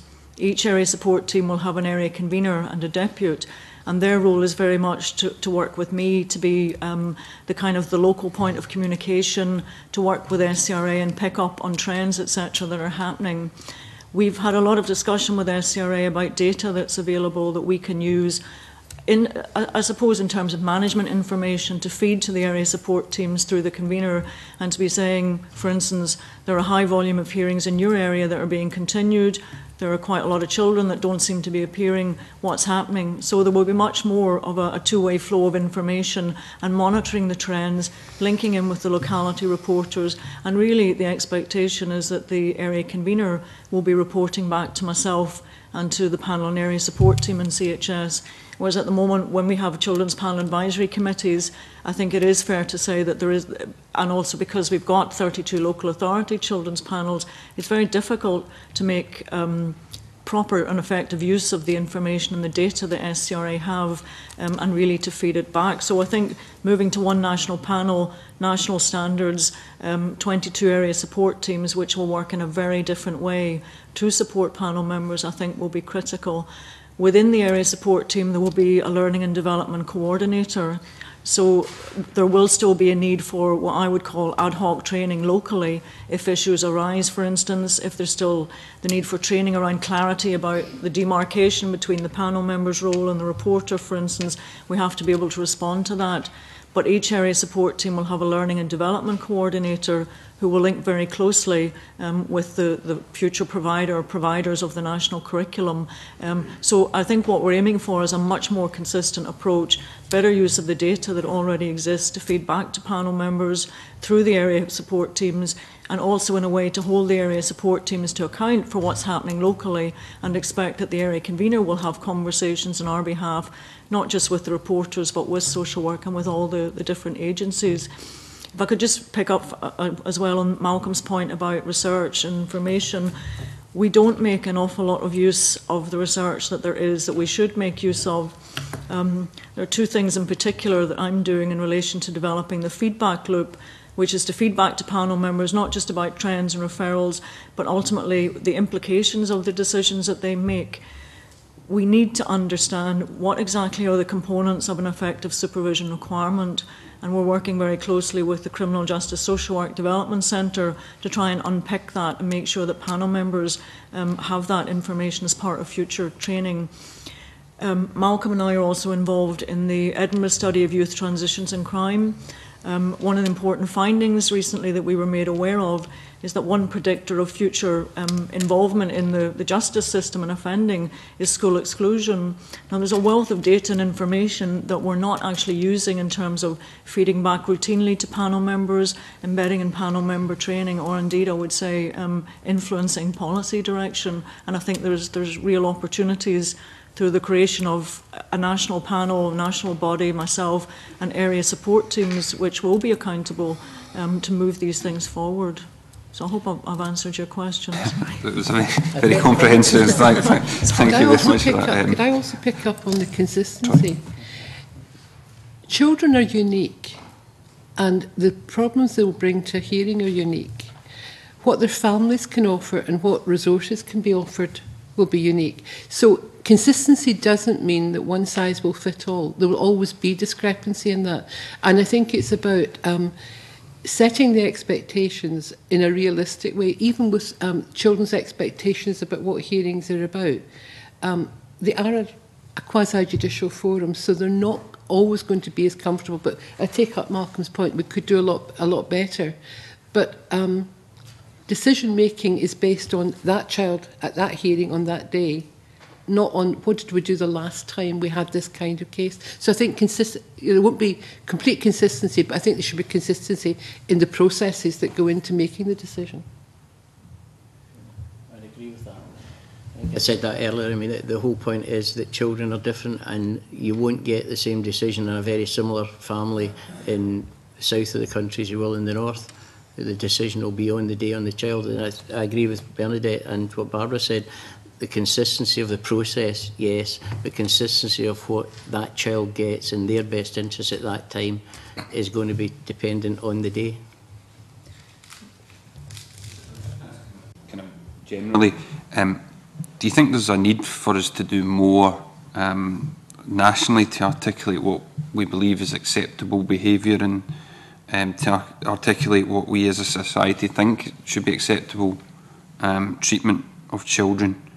And in a way, if professionals who are working with children day in, day out, whether it's education or social work, are perhaps not there yet, how can we expect lay members of children's hearing panels to have to be there as well? And do you think we need a greater emphasis on kind of multidisciplinary training to kind of achieve that consistency? Multidisciplinary training would certainly help. I think there are areas where, particularly with new initiatives, panel members may be ahead of other agencies or other agencies ahead of them. So I think there is a need to look not just at a national curriculum for panel members, but where does that fit into the work that social workers and others are doing. So I think there's a lot we can do in looking at making sure that there is a kind of a curriculum that everybody's aware of, and as Bernadette says, sharing research, using research. I think one of the other assets that the new legislation in the Children's Hearings Act will do is afford children. One of the biggest failures, I think, in the hearing system has been children have a right to bring someone to a hearing with them. 40 years on, children still don't do that. And if we could empower children to bring someone to a hearing, to advocate for them, to talk for them, I think that would be one of the best things we could actually achieve for children. Parents are very articulate in getting solicitors and other people to come, and children are left in this room with adults all arguing, and there's actually no one supporting the child. So advocacy for children that's universally available to any child who wants it, I think would be a huge step forward in protecting children. Just following up Bernadette's points about the move away from the advisory panels to the area support teams. I know that as the legislation was being developed, there were concerns about how this would operate in an island context, and I was just wondering whether you could clarify what the situation is at the moment in terms of how the training is carried out. I mean, obviously, any travel off island is a significant financial cost as well as a time cost for those involved, and therefore needs, I think, sensitive management. Could you maybe just explain very, very briefly what the arrangements are? Islands and arrangements. I think at the outset there was a lot of mythology out there about what might happen in terms of area support teams. The Act is very clear that I have to obtain consent from the local authorities to create area support teams.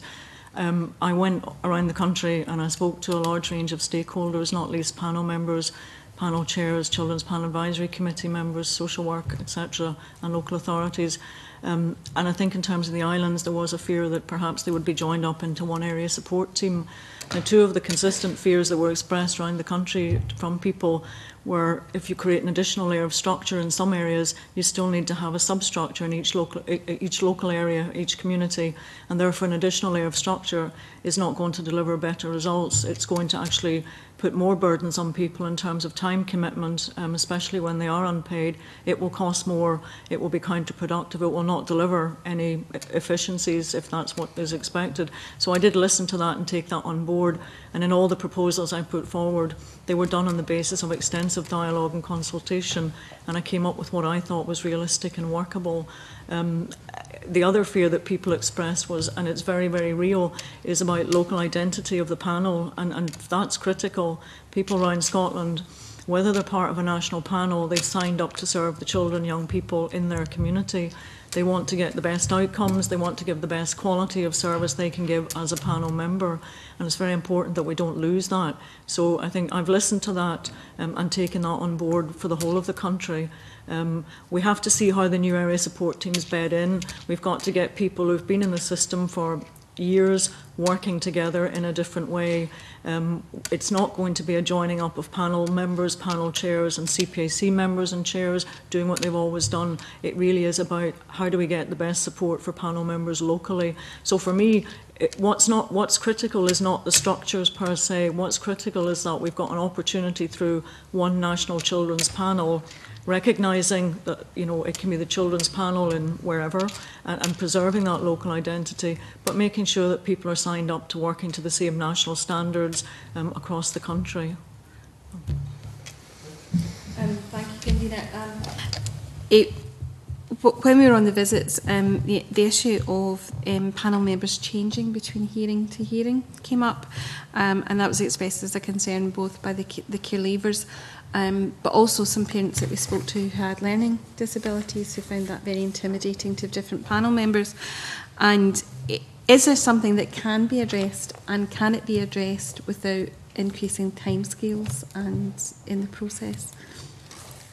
I think to answer that, I mean, it's something continuity's been around for a long while, and I think one of the big fears is that what you've got to avoid is panel members taking ownership.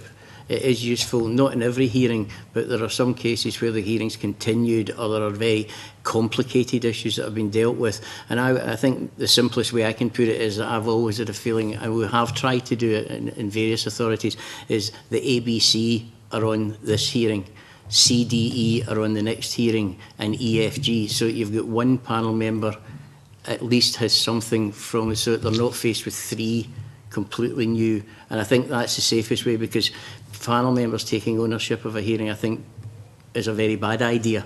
Or taking ownership of a child, they can get too knowledgeable. So doing it that way, and I think it's something that we're looking at. It's not that hard to do. It just needs a lot of work between the SCRA once the rotas are produced and the reporter saying we need one of these three on this one. But with data systems, I don't think it's impossible. I don't think it's something that Children's Hearing Scotland are against. They're looking at it. So I think it's something that we will try and do. But I don't think we need to do it for every hearing. But maybe that's the easiest way to do it.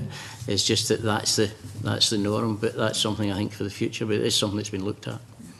I think, for instance, in the future, we're looking at how legal advice might be provided to panel members. At the end of the day, they make the decision.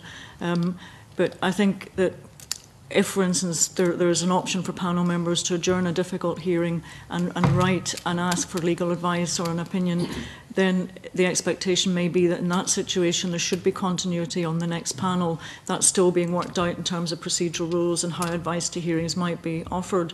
I think panel members have got to be the independent decision makers within the tribunal. There are options through a national panel for people to cross boundaries. It happens informally at the moment, where, for instance, there's a shortage of men panel members in some areas, in small communities where panel members might be knowing. So there is that flexibility, and there is still that scope for panel members to cross boundaries. It's not expected that they will, but I think where we need panel members to help out in other areas or specific circumstances, we'll be able to call on that assistance through a national panel. And likewise, if panel members were to resign from one area, at the moment they have to reapply and retrain in another area. So, you know, those barriers will go with a national panel. But I think in terms of the rota, it has to be very much done objectively, unless there are specific instances where actually, you know, it's written down in the rules that there should be continuity from one hearing to another. Thank you. I want to move on to pressure from parents, which was another issue that was raised consistently, both in written evidence and in our visits. You've already touched upon it, but the complaint we have received effectively was that panels can be unduly swayed by parents' presentations at hearings. We heard this from young people who'd been through the system, as well as from professionals. And again, I just want to quote you from a bit of written evidence, this time from Unison, which states, our members regularly report that they believe these decisions by hearings and courts are often taken with first regard to the rights of parents, as opposed to the paramountcy of the welfare of the child. Again, can I ask you to comment on that particular submission from Unison? The thing I would say to that is the research that's been done suggests that's actually not true. If panel members are in fact following recommendations from social workers, they must be following advice that's come out of assessment, which is taking the child being at the centre. So I think the SCRA research would say that that's actually not the case. Well, I mean, one of the comments, or no, more than one of the comments we received was that not just panel members, but other professionals are swayed by the parents unduly. I mean, obviously, you all have to take all things into account here, but effectively, there's an undue level of influence is being brought to bear by the parents' point of view as opposed to the child's. So it's not just about panel members, it's also about some of the professionals. Part of it may also be that, particularly in certain parts of the country, the amount of families coming to hearings or being party to the whole process with legal advice means that perhaps the rights of parents are being pushed slightly further up the agenda than the rights of child for all agencies. And I think that might be one of the elements. I think there can be a danger in some hearings, particularly where you've got a young and vulnerable parent, and perhaps the child is so young that they're not even at the hearing, that there can be a sort of transference and a forgetting who the hearing's about. And you look at the young, vulnerable parent, and you almost think that that is the subject of the proceedings. That is a danger for all of us, I think, in decision-making, about keeping the focus upon the child as being the centre of decision-making. So it is an area that we need to be clear about. Yeah, I think clearly, I mean, we're in a situation for a lot of panel members where you've got some young person of 18 sitting in front of you whose child is now subject to supervision or subject to a hearing, who themselves, not many years ago, was part of that system. And I think, as Malcolm said, if the child's not here, it may well happen.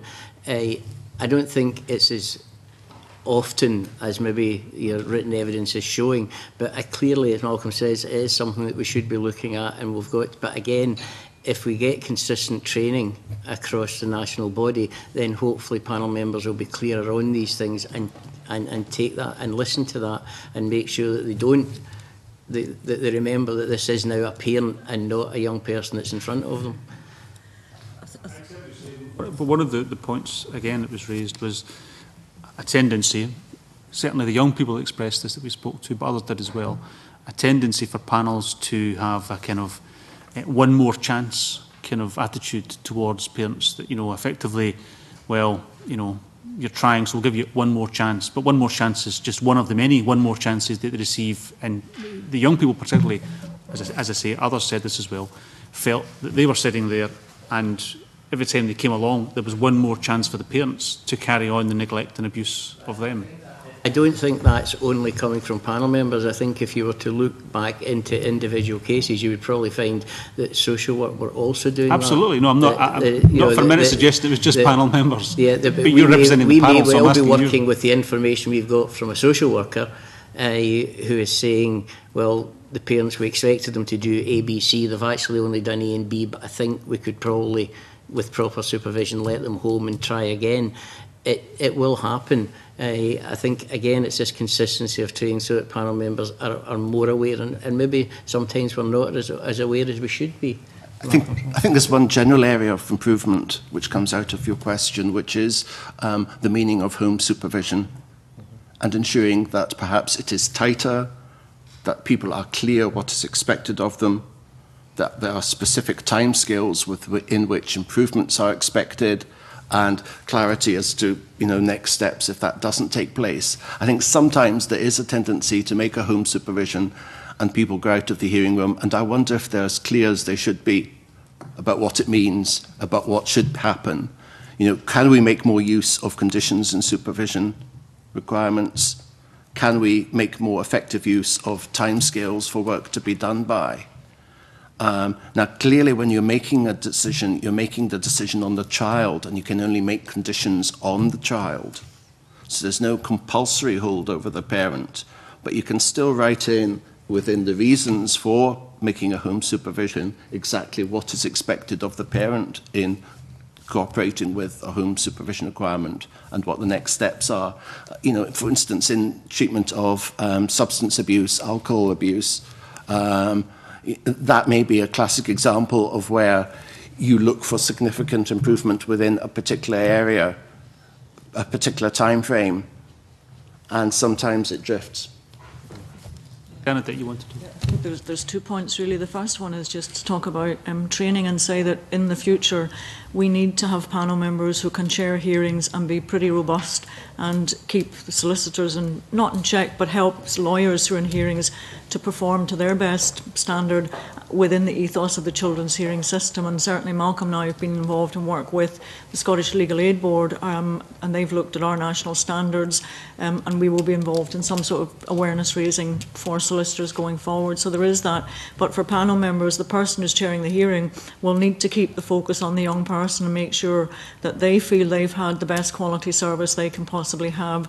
We will be doing a children and families survey in the future, working on the work that SCRA have been doing already.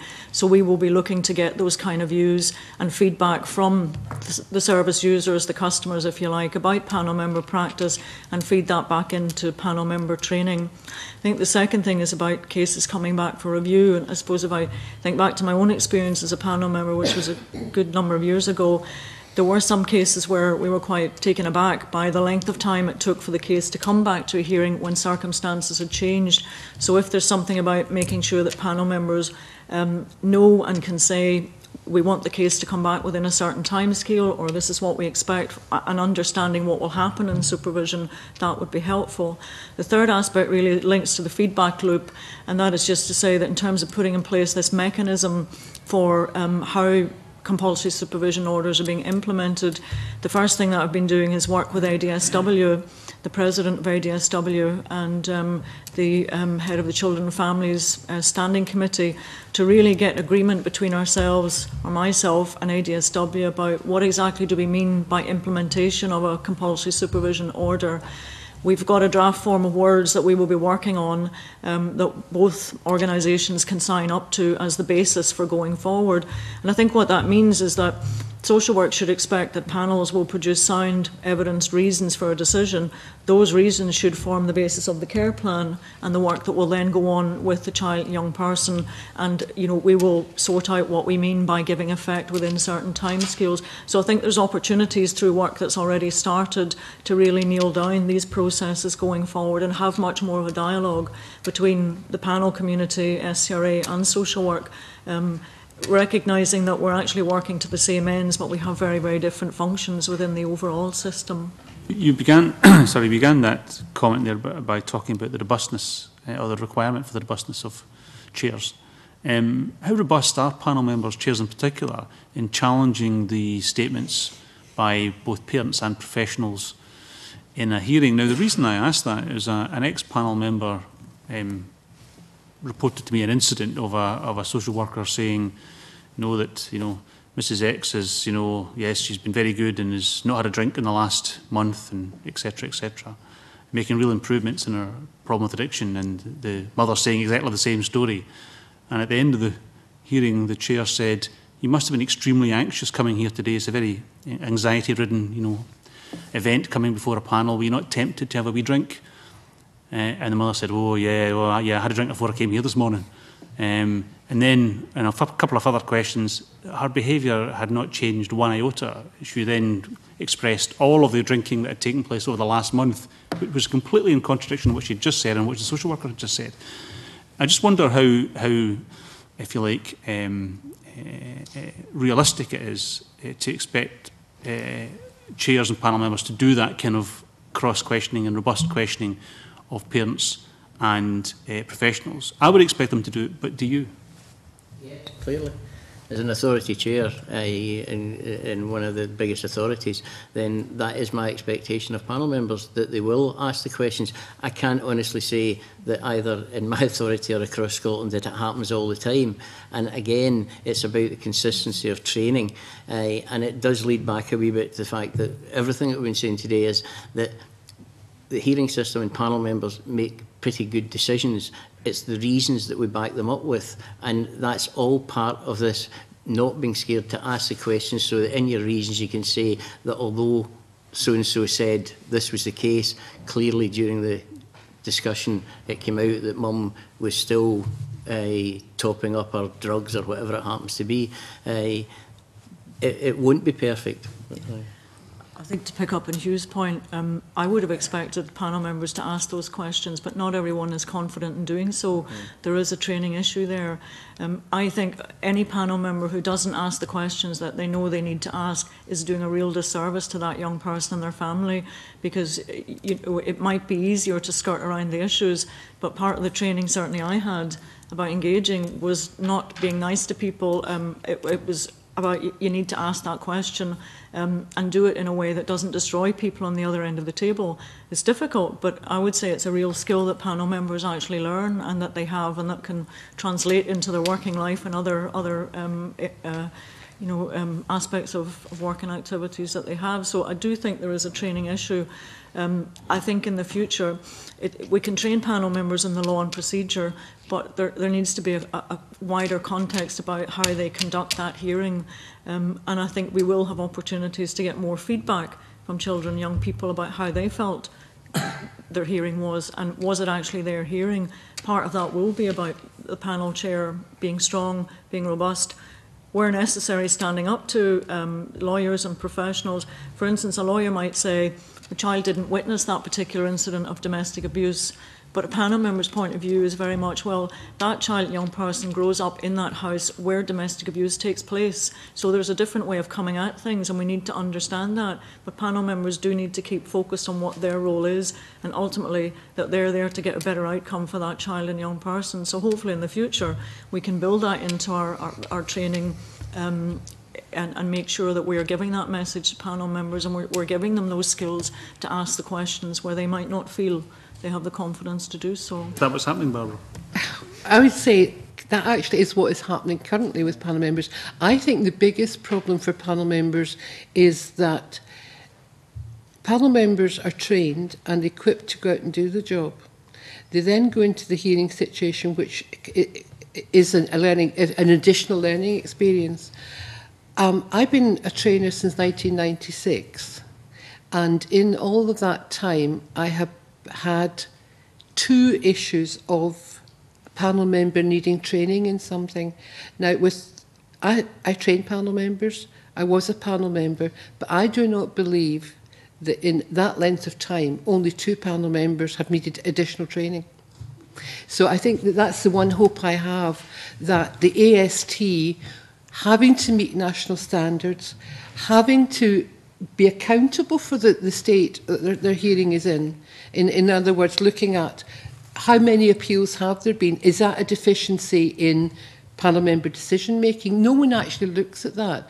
The same as the other thing that you mentioned was about, children feeling their parents. If I could wave a magic wand tomorrow, it would be to stop panel members allowing children being excused because the hearings are going to be difficult. Their life is difficult. They're living it. And so often, children are actually not in the hearing room. And as Malcolm says, if the child's not in the hearing room, the parent becomes the child and the focus is lost. So I think that's one area where I think children are right. Maybe the fact that they get a decision made about them that they haven't been party to, the adults. And I think we're all guilty of, it's easier to talk to an adult than it is to a child, and it's about getting underneath that. So I don't think it's like that it's not in the training, but I think it's not in looking at the standard that everybody has to achieve. Sorry, thank you very much for that. I want to move on. Joan McAlpine. Yes, in terms of sort of different aspects of the training, Anne Black, an independent social worker who gave evidence, suggested that panel members should be trained in attachment, resilience and child development, and attachment in particular is something that's been raised again and again in the course of this inquiry, and I wondered if you could say a little bit about where panel members were in that particular area. In the training programme, we have just completed 2 different lots of induction training. Day 1 is attachment, child development, resilience. It follows all the way through. I can't think of. We're not expecting panel members to be experts in attachment. They have to understand what attachment means. They have to understand about brain development and how that affects bonding and attachment and how that affects the child in later life. So they do get all that information, and it's in the curriculum. And if you want to see the materials, we can certainly make them available to you. So I think we are recognising, and we move away from the attachment as it would have been 5 years ago is different now because of new developments. So I think that in fairness, panel members do get it, but I think one of the big problems about training is about making sure that there's enough of everything, and in the period of time that you're asking people to give up to training, we have to be much more inventive, and that's another hope for the future, that a lot of what we currently do we can do through other forms in e-learning to allow much more time to deal with some of the newer issues that are coming up, perhaps in slightly more depth, but it is in the curriculum as it is stands at the moment. I think on that one, I think the number of people last year, there was Bruce Parry over from America, and with Sir Harry Burns doing the co-branding lecture, the number of panel members that went along to these that shows that panel members are interested and they do want to build on their skills, and they do attend things like that. So that kind of thing, it is there, and panel members are taking it up if they've got the opportunity for it. I mean, I think it has to be part of the national curriculum in the future. Barbara's right. It's what level of our high in-depth panel members need that kind of training. They certainly, at the very least, need awareness raising. There will always be a need for the pre-service course for panel members to understand the law and procedure, the management of hearings in terms of chairing skills, continued professional development, which will cover a whole range of things, and I think the context within which children grow up, as well as responding to new developments, not just policy developments, but where, say, knowledge is changing about early intervention, about attachment, etc., factoring that into future training. So it will very much be picked up in the new national curriculum. Ian MacArthur. Thank you, Convener. Just picking up the point in relation to legal assistance. I think, Bernadette, you mentioned that as part of the issue around the pressure applied by parents, either within the hearing system or with social workers or other professionals. The Scottish Legal Aid Board has, I think, raised this issue with us about legal representation. It talks about the current legal aid provision does not cover representation by a solicitor at hearings. The current provision for the appointment of a legal representative in limited specified circumstances is less than ideal. It goes on then to say that there are problems in terms of the solicitors who are appointed getting up to speed with the cases, having multiple solicitors at successive meetings, etc. Would you see there being a need to address this, particularly, I suppose, on the basis that perhaps more well-off people who find themselves in front of the hearings will have no such problems in terms of covering the cost, and therefore, in a sense, are put at some form of advantage over those who do not otherwise have the means to afford legal representation? The new Act is, of course, introducing legal aid. At present, where a parent needs a legal representative, it's through a panel that's appointed by the local authority, and I suspect that's what SLAB is particularly referring to. There's a good opportunity under the new Act where that will be made available through legal aid and representation afforded through the Scottish Legal Aid Board to ensure that those who need the representation get it, in particular the core quality of needing assistance to help with effective participation in the hearing. And in a sense, you haven't concerns that this will change the dynamic of the hearings in an unhelpful sense? I suppose picking up the points that others have made about the pressure that's applied by... I hope not. I think Bernadette referred earlier to the work that Scottish Legal Aid Board are doing and that other parties are contributing to in terms of developing a code of conduct to ensure that solicitors who are representing parents or children do so within the framework of the hearing system and are A, knowledgeable, and B, aware of the different type of conduct that's expected there as opposed to within the court. And hopefully that there will be an appropriate complaints procedure if that is not followed. So I think it can be a huge positive in terms of ensuring that those solicitors who are representing parents at hearings do so appropriately, because certainly where, we can talk about the negative, but there is actually a real positive where a parent really can't represent himself or herself and needs that assistance. And I've seen many good examples of solicitors who are there at the hearing, not dominating the proceedings, but able to ensure that A, their clients' views are put forward appropriately, and B, that they're taking a note of all that is said in the hearing in the event that something is not proceed. How would you see that sitting alongside, I think, Barbara's point earlier about the need for greater consistency in terms of the availability of an advocate for the child? But I mean, I'm certainly aware of instances where adults may find themselves in the need of an advocate as well, not necessarily a legal representative, but an advocate that in a sense is providing pastoral moral support, whatever it may be. How do you see those two things sitting alongside, and where the judgment's made as to whether or not it's a legal representative or an advocate that's required? Or indeed, sometimes what people need is not either. It's sometimes just a friend with them And that's partially the sort of judgment and discussion that needs to take place with the party, that they are aware of what choices they have, and perhaps they can make an effective choice as to which would be best. And that's where I come back to trying to make sure that we more effectively communicate with parties in those situations so that they can discuss their options, think about their options, and be helped to go in the right direction. The options there are available, it's just that they're not necessarily as well understood as they might be. Or that I think the availability of advocacy for children varies across the country quite markedly, and that is a provision in the new Act, but is probably going to be slightly delayed in coming in beyond June to ensure that there's work done to look at its availability across the board. You could make the same issue about the availability of lawyers who understand childcare law, that actually there is a bit of scattering all over the country, and there's not always that depth that you'd like in certain parts of the country. So no doubt that will be something that will be addressed when the new provisions of the Act come in, because it is important that there's that equal opportunity wherever the child or parent is. As Malcolm says, sorry, briefly. Okay, that there will be advocacy support available under the provisions of the new Act.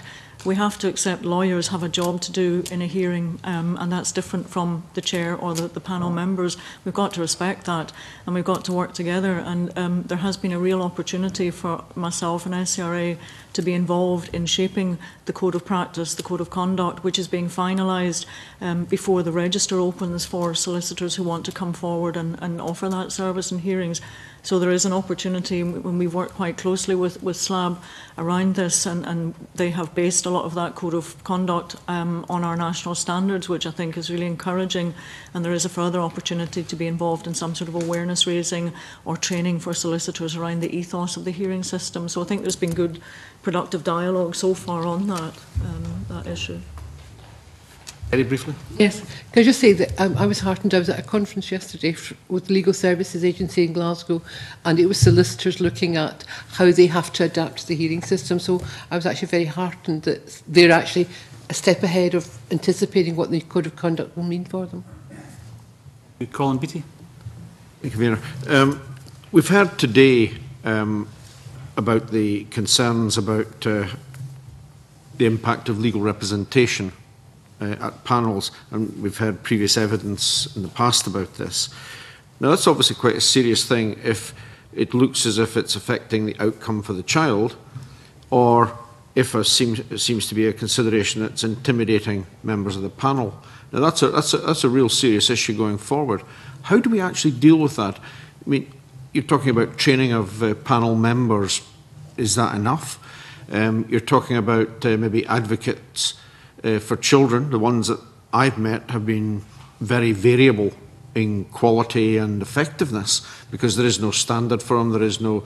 It can be anybody virtually can be an advocate for the child, and this is not always perhaps the strongest way to go. What is the answer? There's an opportunity for much more consistent support in terms of advocacy going forward, but very much has to be based around what that young person feels they want and they need. So I'm not sure just at what stage that advocacy service or support is actually at. We're also moving to the creation of a national safeguarder panel, which doesn't fall within my remit, but essentially that is about safeguarders being trained consistently, working to the same national standards. So there is, that will come on stream in the future and is being managed by Children First.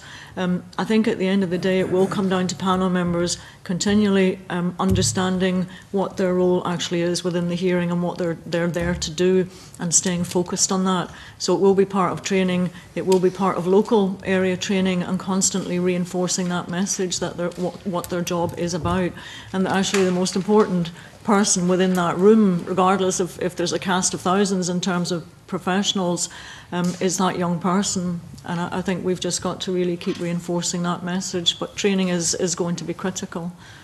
There seems to be a consistency in the message that's coming forward that in some cases the needs of the child are not coming first, and that the parents' rights, if you like, are being argued by the lawyer to the detriment of the child.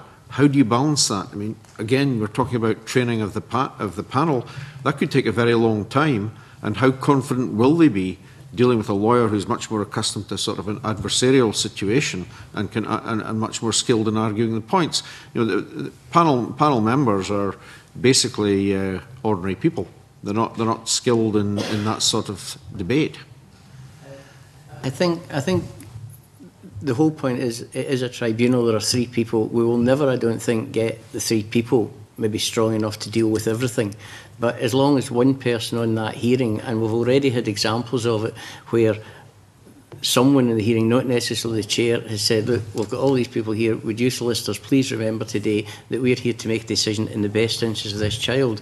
And that's all that really, that's the only strength the panel members need to have, to make it clear from the outset that if there's any legal points and everything else, that can be made somewhere else. But on the day, all they're interested in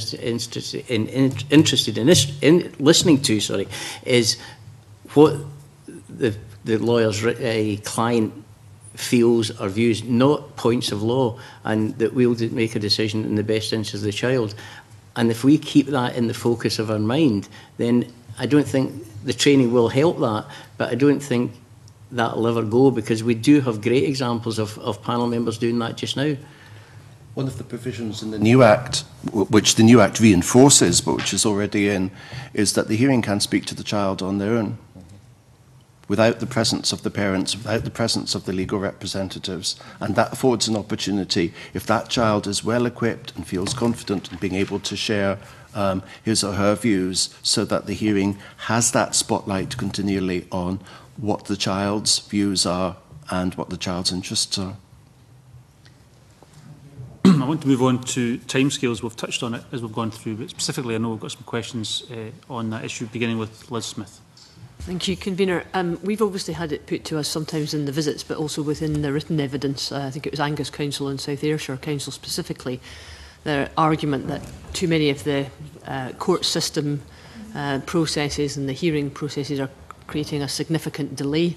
And I think Mr Schaefer, in some of your own evidence, if I remember from the last time, also pointed to the fact you were concerned about that. Is that very prevalent, that problem, or is it just, again, some issues of 1 or 2 councils flagging this up? I think it is a very relevant issue. There's different parts of the system where that can come into play. Firstly, if the grounds of referral are denied, then it goes on application to court for proof. One of the core issues is having that proof heard as early as possible.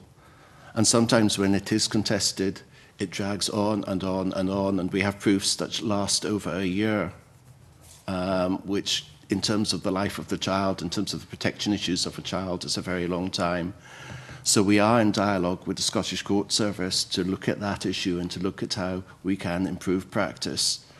A second part where the process can be clunky is in terms of the permanence procedure. And we've highlighted that within our research report, which I know you're familiar with. And there are improvements which we can make there. Part of the improvement is just a basic one about improving the communications between SCRA and Scottish Court Service, making as much electronic as opposed to the rather clunky mail procedures, which can take days and days and days more than it should, which is significant. I think there may be 1 or 2 aspects of the 2007 Act which don't help, and which possibly might be revisited. You know, you've got a Children and Young Persons Bill coming up.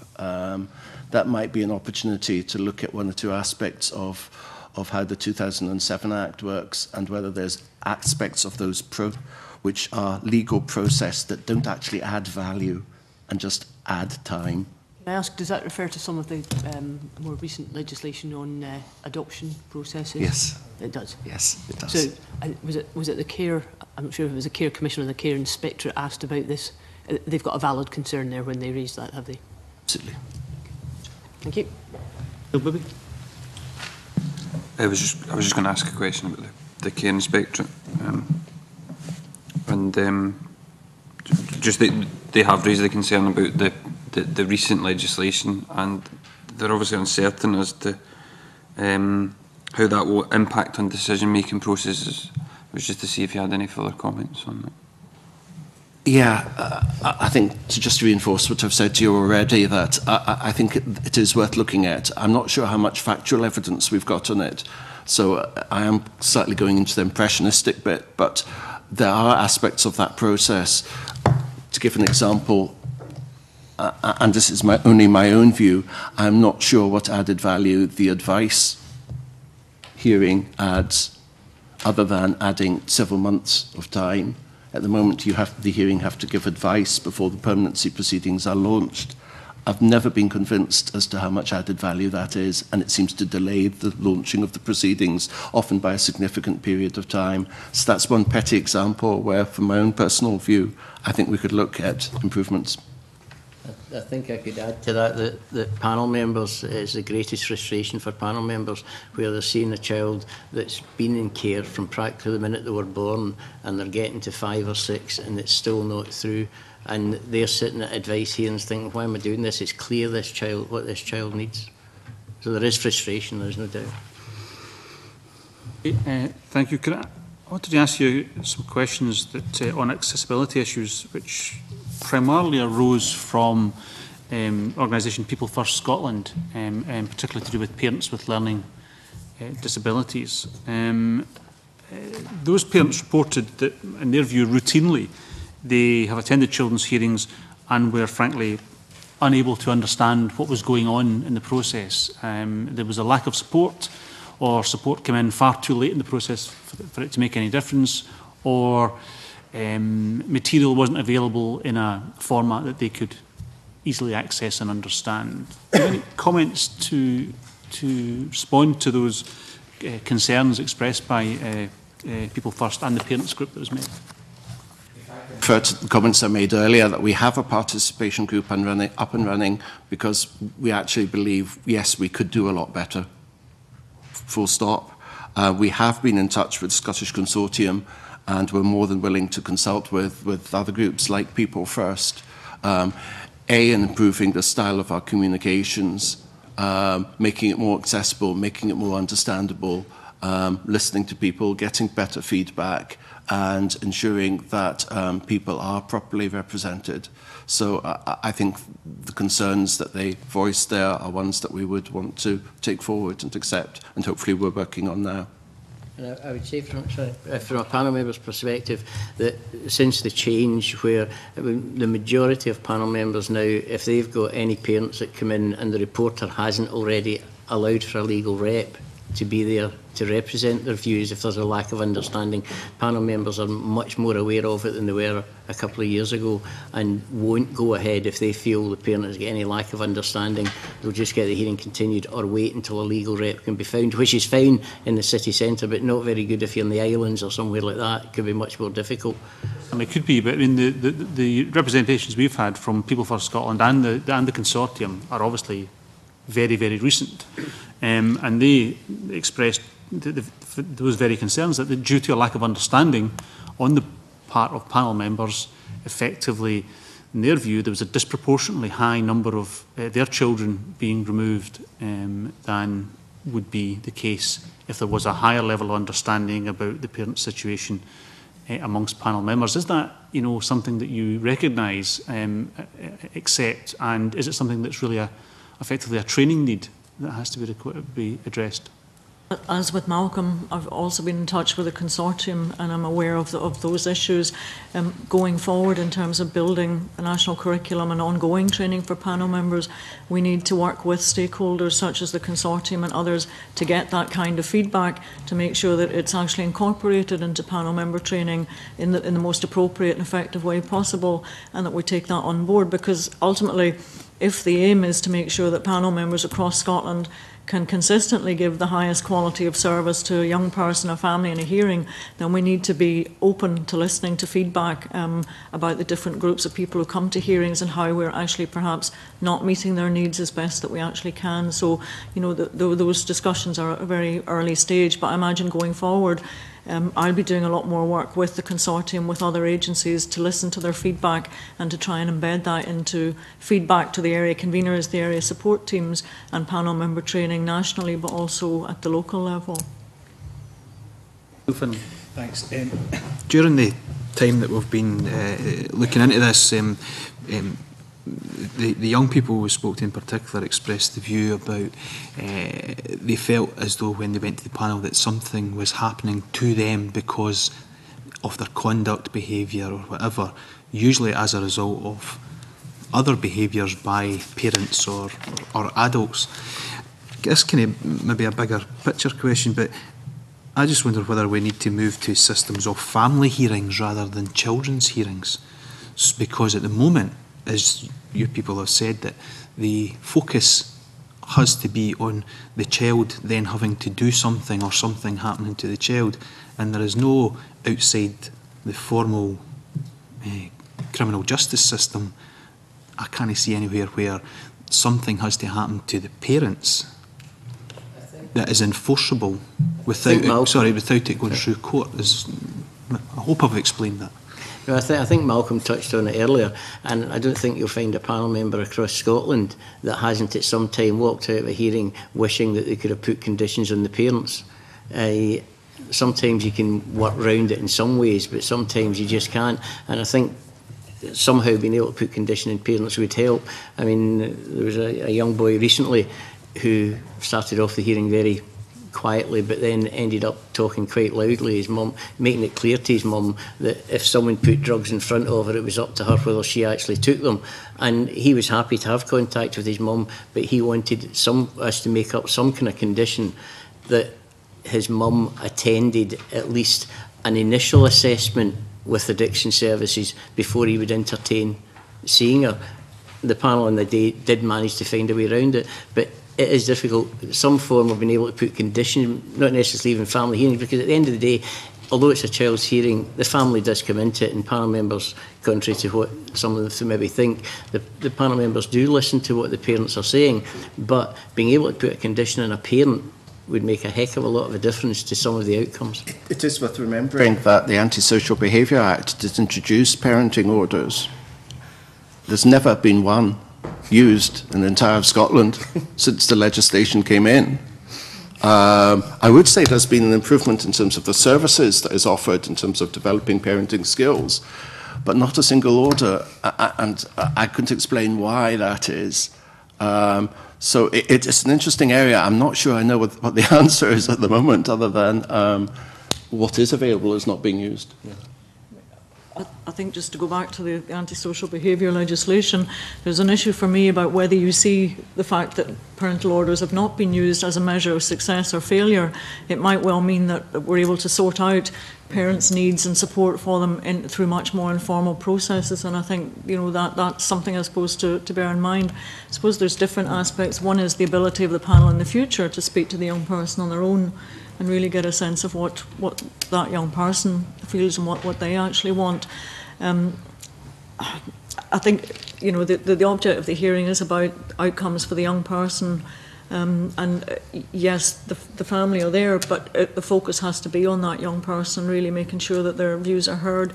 If we are to look at the research that came out recently around young people leaving care, and it links to the impact of what we're doing with young people on compulsory supervision, we're not doing a very good job, if we're trying to prevent them from moving into the adult criminal justice system, if we're trying to help them in terms of independent living, appropriate accommodation, emotional support, access to learning, etc., and employment.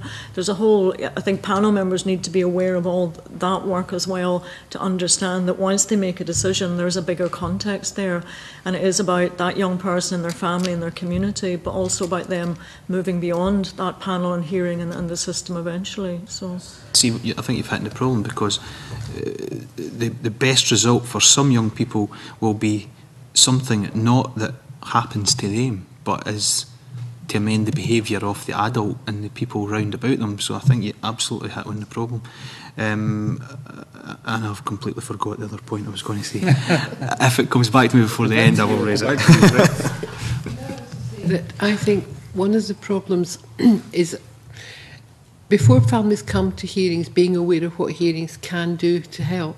And I think that not only children feel that something has been done to them, but I think parents who are not coping feel that social work is something that's been done to them, rather than this is a right you have to have this help to help you be a better parent.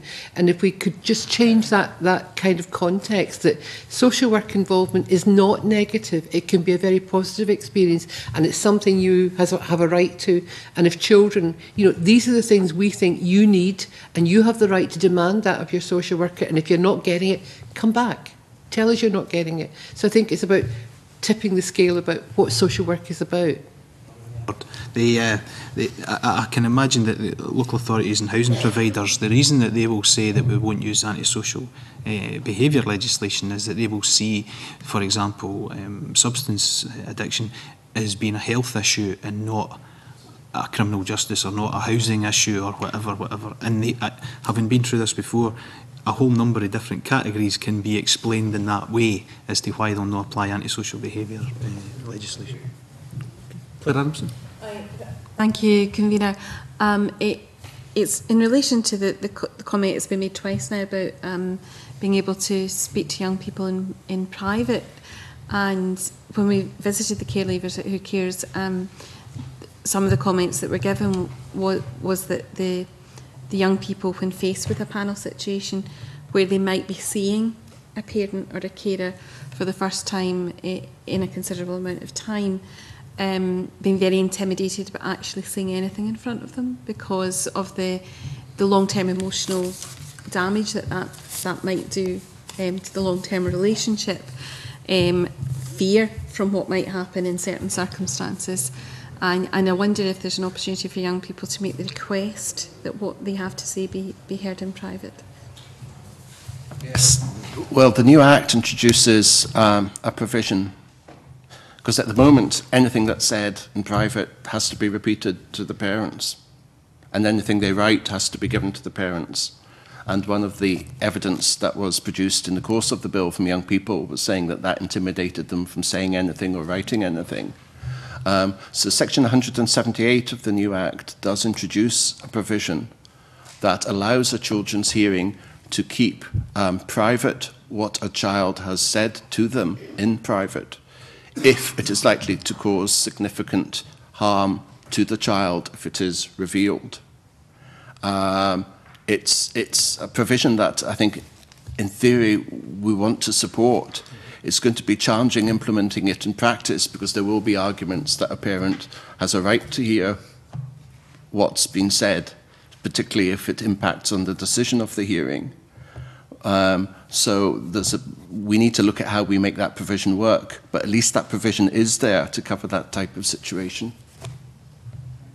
One final question before we end this particular session. We've talked an awful lot about the panel members and the demands that are already placed on them and the demands that will be placed on them. These are lay members, they are part-time, they are volunteers, and yet we expect them to be part social worker, part lawyer, part psychologist, part psychiatrist, part parent, and lots of other stuff as well. And all the way through this we've said, yes, and we'll have to give them more training and they have to be better at this and they have to be more adept at that.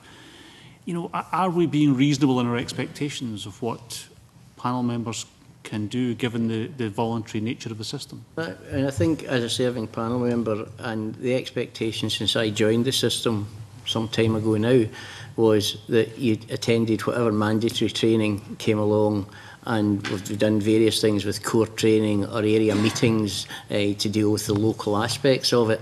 And I think it's been proved over, even from the 95 Act, the number of people that went through that training to transfer from the old Act to the 95 Act, and the people that are now transferring to Children's Hearing Scotland, knowing fine well, because all the paperwork's going out, what the expectation of them is.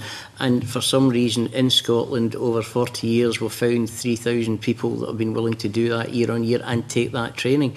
They know what they're signing up to, and they seem to have taken that on board. And it's the one thing that when you have people here, some of you have probably been involved with it, and Barbara certainly has, when we've had people here from different countries, and the one thing that they cannot work out is how we've managed to get that number of people to serve for that length of time and not be paid. They just say in our country it wouldn't happen. And I think it's something to do with the Scottish ethos. I think that if I could ban one word from panel members, it is the word volunteer actually. because they give their time in a voluntary capacity, they're not paid for it. But I think that any panel, and we've just finished with 180 panel members just gone through training, and each one of them have signed up to make a commitment to children in a quasi-judicial body. They know it's not like being a volunteer. So I think that we have the expectations that we have of them, I think they're very well aware of, and they're equipped to do it. I think what we do need is to make sure that we make the experience for children as positive as we can by allowing children who come to hearings to feel well supported and that they are being listened to. And I think we need other professionals to acknowledge that the hearing is not a voluntary thing, that the hearing is people who have taken on board tremendous skills, tremendous amount of commitment, and are there to do the best they can. And if we disagree with you, it's not because we're being bloody-minded, it's because actually we do have a different view. Agree with Barbara. I actually don't use the word volunteer when I talk to panel members, and they know that. They volunteer to train to be a panel member, but when they take on that responsibility, they become members of the largest tribunal in Scotland, and they have extensive decision-making powers. So it is a role that people take seriously.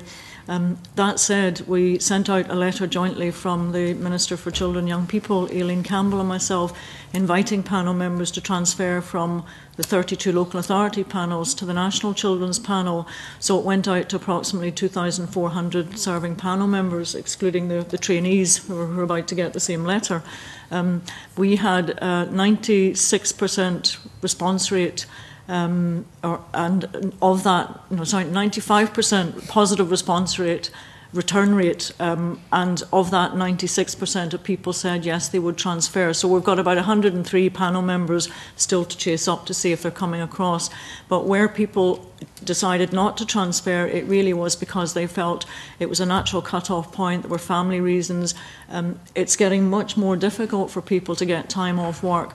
And one of the huge areas of work, which I won't go into, is taking the skills that panel members get and saying to employers, these are all really good transferable skills that you will benefit from as an employer, and therefore you should support the panel. So whilst they are unpaid, they take on a responsibility. By and large, I find panel members, have got sound values. They want to give that service. They want to give the best possible service they can to children and young people, and they accept that the training is part of that, and they take that responsibility seriously. So, and in terms of the national campaign last year, there were over 10,000 expressions of interest in people who wanted to become a panel member.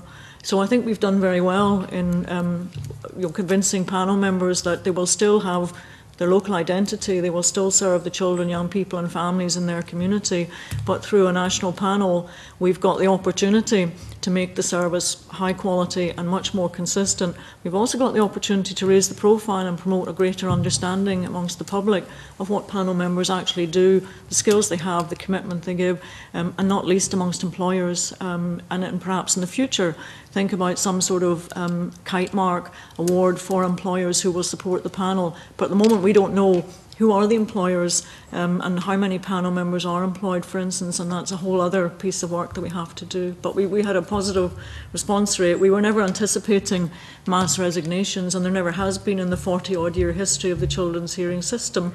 So panel members have adapted to change, and they've continued to stay focused. They've sat on hearings, they've made decisions in the best interests of children, and we certainly don't take it for granted. We did a lot of work around reassuring them about what a national panel means and what it doesn't, but the response rate was very positive. Thank you very much. Can I thank you all for coming along this morning to give us evidence. It's been very helpful and very useful for the inquiry, and I do appreciate you volunteering to come along here this morning, even if I am chastised for using it inappropriately earlier. But thank you very much, and I'll suspend briefly.